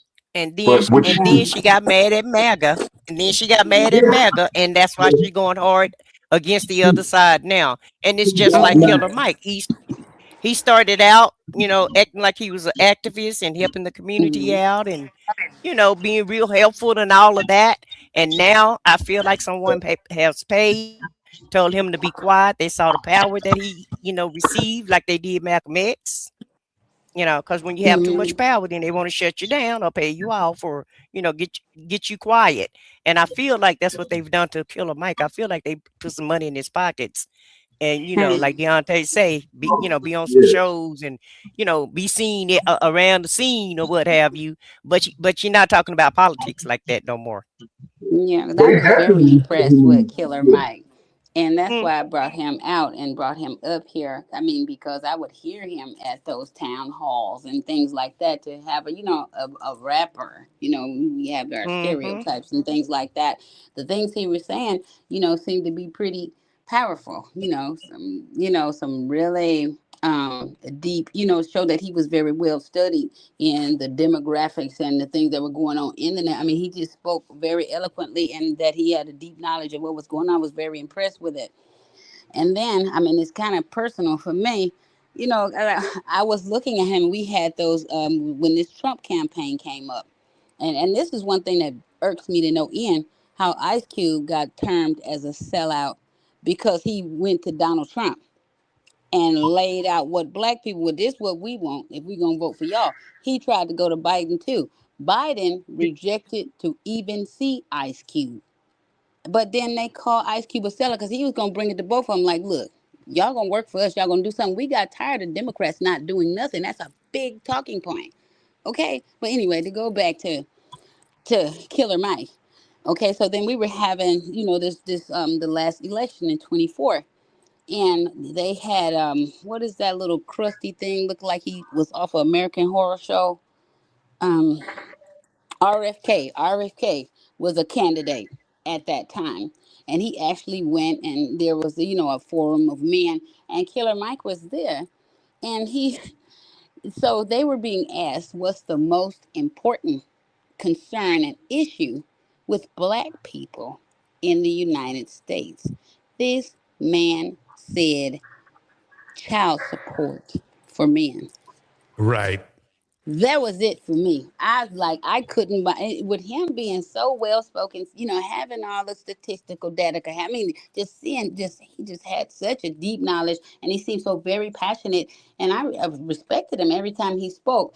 For him to let his mouth, I mean, there are huge, things that he could have said that would have been very significant. He I don't know. So the red pill got him because our biggest concern was child support. Just oppressing black men with child support. It's like he dummied him all the way down. And that was hard to take. That's the same thing that they did with. This is what I see, what I believe. I believe that's the same thing they did with black women when they were saying that the biggest issue was abortion. I'm like, you really think that's the biggest issue? Like, really? You think that child support is the biggest issue with black men? Come on now. But I just want to say, no, wait. I don't think abortion was even mentioned with women at all. I think it was more like no, wait, let me finish. It was the problem was it made it look like men were trying to control what women can do with their own bodies. That was the problem. The abortion thing, it was just the tip of the iceberg. The thing is that what they're trying to do is women know that the next thing that'll happen is they'll start letting men be more aggressive. I'm being nice, being more aggressive towards women as far as, and all of a sudden the men can do anything to women. And that's because the abortion, the little gatekeeping thing is abortion. But do you know, like, if a woman gets assaulted by a man, gets pregnant by that man, now they have it that woman has to have that man's child. And carry. And that's like literally slavery for that woman for the rest of her life. No, I understand that, and I agree that is terrible. So that's, I mean, the thing is that it wasn't the abortion law. It was the type of way they wrote the abortion law. They wrote the abortion law, which was a no matter what happens, you have to have it kind of abortion law. If you were 11 years old, you have to have the child abortion law. That's freaking slavery, man. And then the incest. Yeah. If you are if you have incest, there are a lot of yokels in the sticks, and they would have been safe. They could have abortions all day long. Well, and what about in there. And what about the lady in Georgia? She was already gone, and they kept on life support just to have a baby. Mm-hmm. Just to have a baby. So So that's what the women issues were. It wasn't so much of abortion, because Well, people yes, it was. just, well, I mean, yeah, but there's more to abortion than just going up there for than what you call it, birth I know. control, But because see what you want to that's what do. the narrative was, that Mm-hmm. women are using abortion for birth Mm-hmm. control, and sometimes an Mm-hmm. abortion is necessary for Mm-hmm. medical reasons. And It so is. they didn't look at the whole picture. They just, like Well, Killer Mike spewed out child support. Well, he just they just spewed out abortion for black women. And well, see, Oh, oh, a oh, lot oh, of that. oh, and you want to know something? Birth control is next. They're going to try to ban that too. Watch. Yeah, they already have tried through the mail. Mm-hmm. They're already doing that, and this is one. That's what I'm saying. It's all about, that Project 2025. What they trying to make women do is look like these immoral sinners and going to get it. When look at, the elite class is the one. This let me know, Democrats or Republicans don't give a darn about none of us. It's the elitists that are really pulling the strings up there, because if inflation, profits, and salary had stayed fused together until the early 70s, if they had stayed, our minimum wage would be 70 over 7. I heard an economist quote this number, $77 and some change. We are getting cheated big time. We are That, all in slavery. Okay, yes, that's right if now. you include inflation. Yes, it would be that high. Hmm. And you're right, a lot of that's the thing. The And these last three companies are years, making these profits too. Those two things have continued to climb. If our salaries had climbed with them, minimum wage would be 70. And then that just blows my mind, because some people will be making $200 an hour, 250. Look, and that's so the elitists are getting the profits, There you you know, go. at that level. But they Okay, did that in slavery, though. They did that in I slavery. know, That's how but you got. That's how you yeah, got. The what was it called? The overseer, because the I know. overseers didn't have Yeah, land. So you be over the black people, and that's the whole game. People I don't know. even understand. What? Pit everybody against each other up our pockets. But I'm just saying that right now, as far as the affordability to even afford a child. And then, I mean, they got a lot of nerve. It's like, well, hey, they looking crazy, like, we don't got no slaves, to do our work or whatever. And so we can rape a third of their resources and their sweat and blood, sweat and tears and labor, to fund our fun and escapades or whatever. But if you turn around and look at the statistics, I was looking at the statistics last week about the number of missing children. Okay, we can't have this Baal worship going on and all this stuff too. And then you come and put your foot down on the public, because there are, out of every nation, we have the highest amount of missing children every year, and they are close. It's 467,000, almost 500,000 kids a year coming up missing. Okay, so they beating, brutalized, murdering, yeah, essaying, and offing or these children that never come back. 500,000, and they expect the people, the public, to replace these. Like, hey, this is messing with our money, so we're gonna stop you from having abortion. This thing, and then, like I said, they trying to bring in this Project 2025 thing.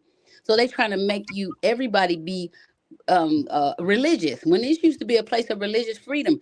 People are not looking at how they are really just stepping all over the Constitution. Okay, to do that, why are you going to make me stand up to, your religious values? They might not be mine, but I have to follow yours. And we haven't had that in a number of time. Everybody, has been free to exercise their own religious purposes, their religious freedoms, I mean. Okay, so that abortion thing, oh, that woman, she's just dirty, and then she's non-religious, and that's kind of to condemn her, to get her in this this position where she's under, and she is that, because they want to have their slave too under the patriarchy. It's like we are all men, we all supposed to be over something. You guys are over us, over, in my home, that I'm the man and I run, something too, you know. I have testicular fortitude, so I'm supposed to run this.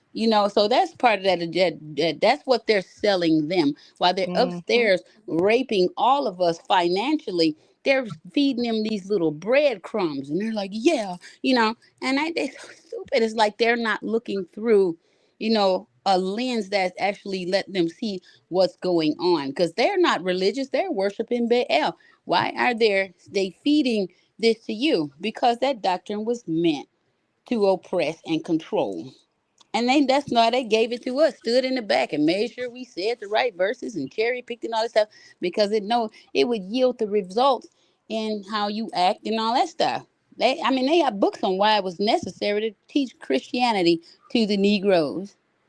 Well, Okay? And that's now what they're doing it. Look at how big it is, and they're doing it to the masses now.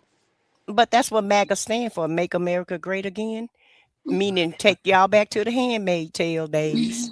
The handmaid tale days, and you women are gonna listen to us men, and we're gonna be, over you. We're gonna rule you, and we're gonna tell you what to do and how to do, and the man is gonna vote in the house. That's really the picture Yeah. that they want to depict. That's what they're pitching out with the Project 2025. That's the whole game right there.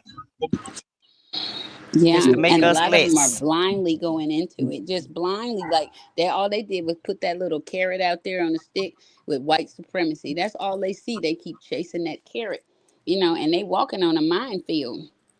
They done already lost a leg or two, and they still want that carrot, and they still chasing it. It's Hey, just I'm crazy. sorry, Yolanda. I'm sorry, Yolanda. I said what I said. I just want to say, listen, I really appreciate this. I hope y'all understand. Like, I did not mean to be on here for over 3 hours. Like, I really only had time for about 30 minutes. I've been putting people on hold for things. It's like, are they still paying attention to me? I don't know. I'll make it happen. Though I got the power to, right? But I just wanted to say, like, um, I appreciate this. And DJ, you was right what you said earlier. The whole group is here, right? Why seek knowledge? I say what I said. I love Ghost. I love the whole thing, man. But I can't stay you much longer. But I just want to say that at the end of the day, we all have I'm saying the same thing I always say, right? We all gotta come together. We can defeat this thing, and we are defeating it. I see it all the time. Every week, every month, the last few years, we're gaining more and more. We're understanding that we need to have the power. Black people, black men and women, all this arguing amongst ourselves and everything is futile. And these people are laughing at us, looking at us doing it. They see everything that we're doing. We're doing it on their platforms, on their airspace. So they see what we're doing, not just here, but anywhere, right? But we're gaining more ground day by day. And these conversations are needed. But anyway, I just want to say good night to you all. Thank you, DJ, and everybody in the chat. I'll talk to you guys All later. right, Mr. Deontay. It's always nice chopping it up with you too. You always have a lot of knowledge and perspective too. I respect very much. You have a good night.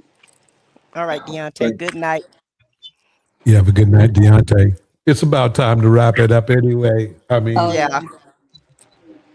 3.5 hours. I was going to go for 1.5 hours, but you all are just too dang interesting. So, Or We you go got the to the people rabbit. that talk a lot up here. Oh, what you trying to say? What you say? Have me doing some Tina Turner. Hey, hey, that sounds good. That sure did. That sounded real good. Wow. Girl, take us on out. Hey, take us on out. Wow. Oh, I can't do it. I can't do it. Oh man, this is wonderful though. Like I said, there's no place that I could see more constructive to be. During these times we had these lives. So I'm just glad to be here. And it's nice to share these exchanges. I think we all grow from it, even if we just entertain other perspectives to even test ours. You know what I mean? To kind of see where you stand, if you can defend it, and if you can hear, and you can still, if you stand where you stand, or you either move to the left, to the right a little bit, or to be exposed to other intellects and perspectives. So we need this, because we got to grow. We got to get out of this funk we in with each other. And Deontay did say something about it. We got to bring it back together. you know, and I don't know how that's ever gonna happen, and I ain't planning on no marches and things like that, like people accuse me of. But we do have to find a way out of the toxicity. We gotta see, what it is that's afflicting us and try to come out of it. Well, why it's been an honor to be on the stage with you. I'm so glad that you came up here because you're very knowledgeable, and I enjoyed your comments, and I did learn some things when you were speaking, as well as Deontay. I always learn something when I come to DJ's channel. That's why I come over here, because the conversation is always great, informative, and factual. So I love, coming over here, talking about these politics and the way things going. My whole thing is, I don't feel like we're gonna have to worry about everybody coming together, because what we have right now going on is bringing everybody together. Okay. Mm. And I've always said from day one when they re-elected him, I said America need this, because America need to see what's really going on in America and how we really are, because everybody got this false sense of security about America. People in America think we're the greatest, we're the best, and we're just ordinary people, really. Everybody trying to make it, and it's a capitalist country where everybody's getting ripped off except for the top. And so, in order for everybody to come together, and in order for um, people to be informed and to pay attention, I feel like this had to happen. And it's unfortunate that we're in this situation, but I feel like this situation had to happen in order for us to come out better on the other side. Yeah, and let me just add this little caveat to the end. What I do believe in is we have been standing back, because I think a lot of this feels in our spirit. This basically really is not our fight. Okay. I mean, we in the mix of it. We here, of course, we're going to be collateral damage of it. But this is the failure of, morally possessing alabaster people, you know, that have not checked the hatred. What we're seeing now, hatred. It's all a hatred, hating this and hating that and hating those people. Now they open the box to hatred, and we nosediving right now. If they had stopped letting police beat up people and really put them in jail and things, that they had systematically stopped that redlining and know that it was going on, stuff like that, really done it, but they held on to it, and now it's festered, and now it's grown, and now you know what I mean, and now Yeah. it's coming out like this, and then, oh my God, what? You knew all this stuff was going on, and you understood it. You understood why they did it, and you enjoyed the supremacy, the wave of supremacy that it supported and kept. But now Hmm. you see what that was really breeding. So this is their fight.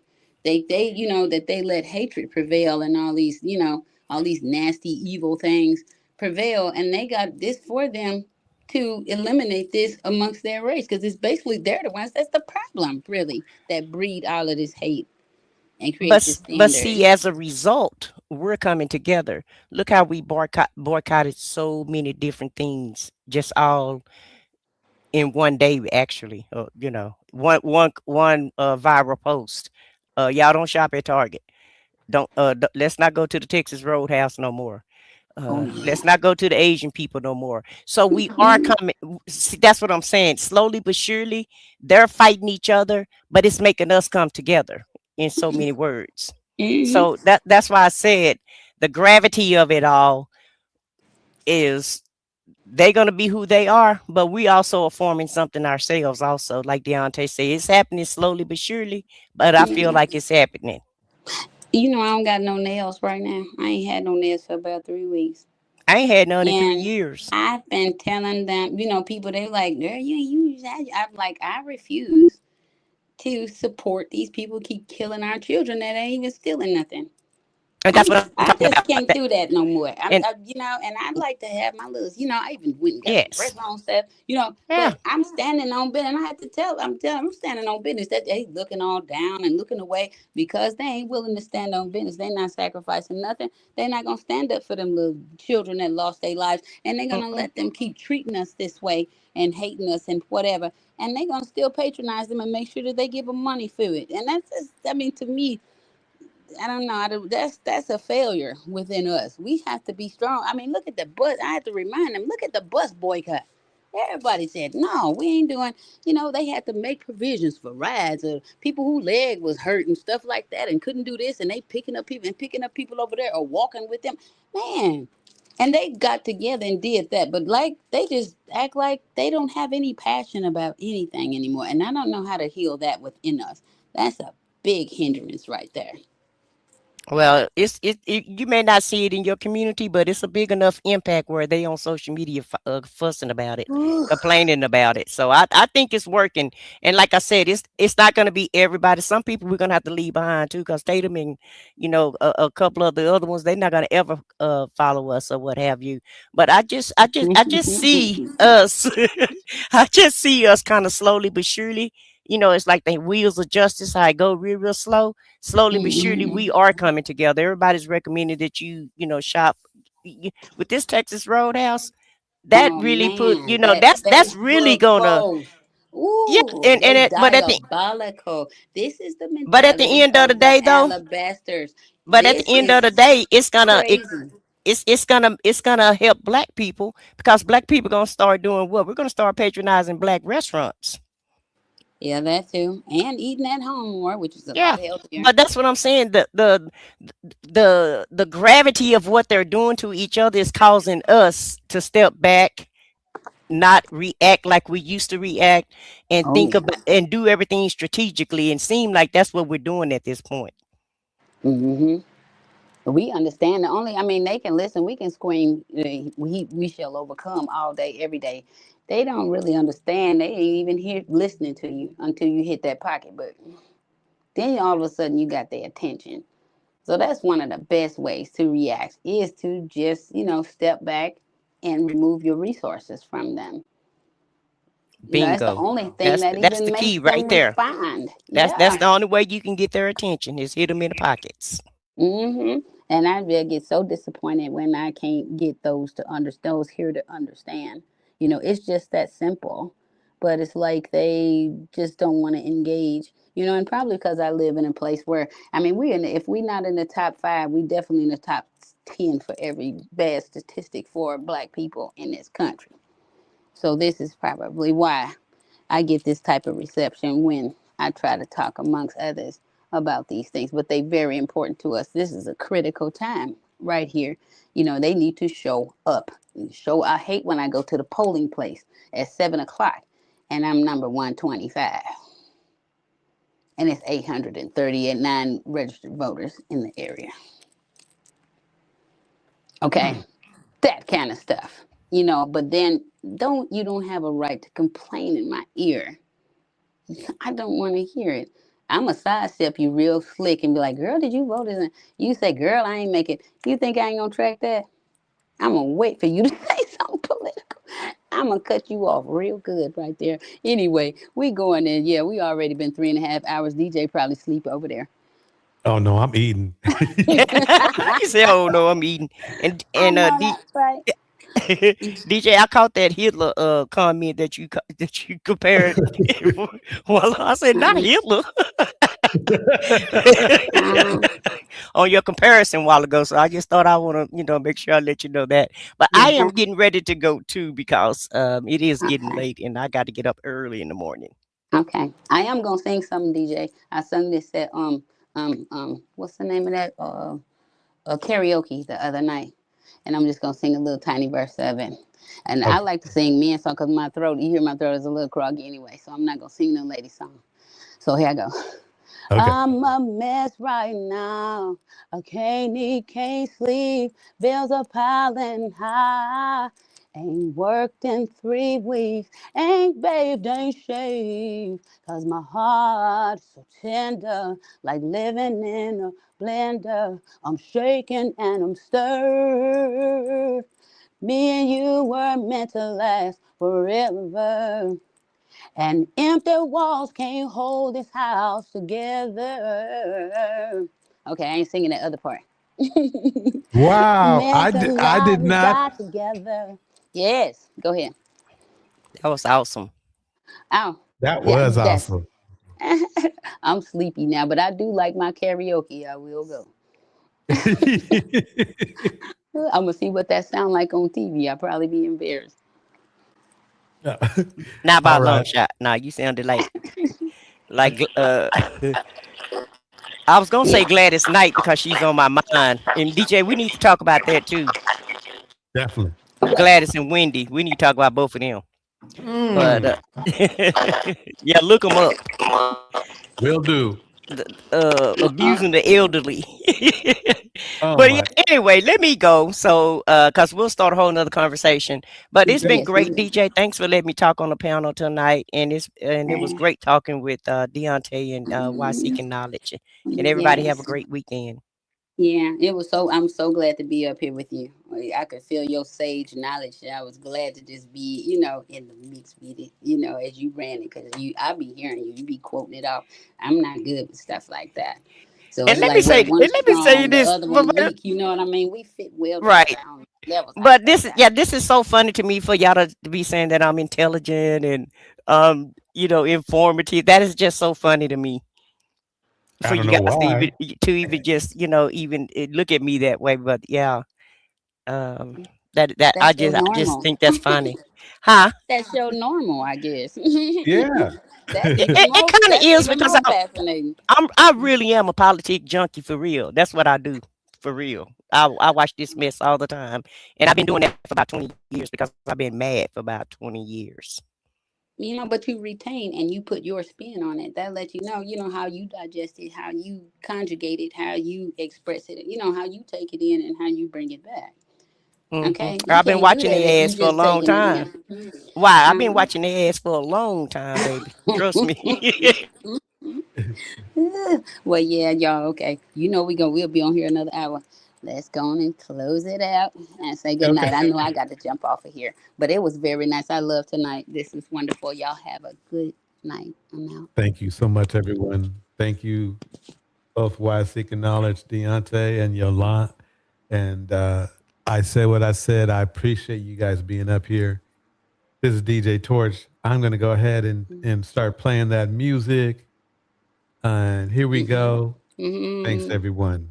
Here we go. DJ Torch. And friends. It's about to go down, baby. Yeah. Shout out to Deontay. Why Seeking Knowledge. I said what I said. Queen Award. TLT.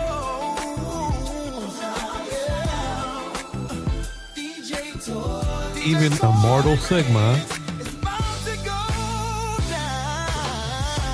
Pull up a chair, the family's here. Of course, Twin Clips. The vibe is clear.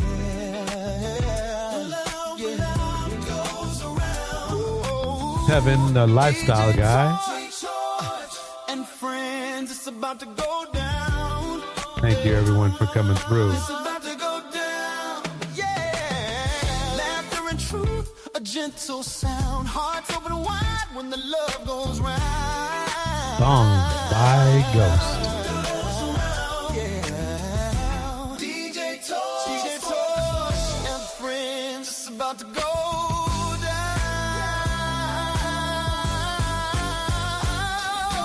Love goes around, it lifts, it flows. Love goes around and everybody knows. Love goes around from me to you.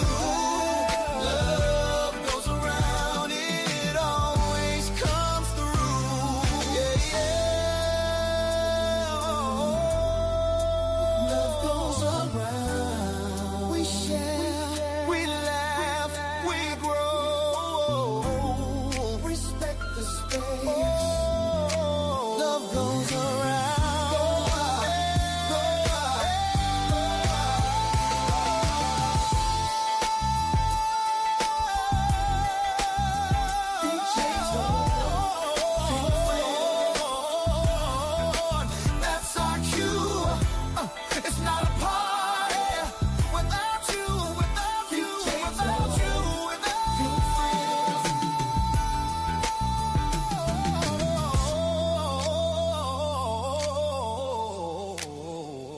DJ Torch and friends, round and round and round it This is DJ goes, Torch, goes around. and I'm out of here.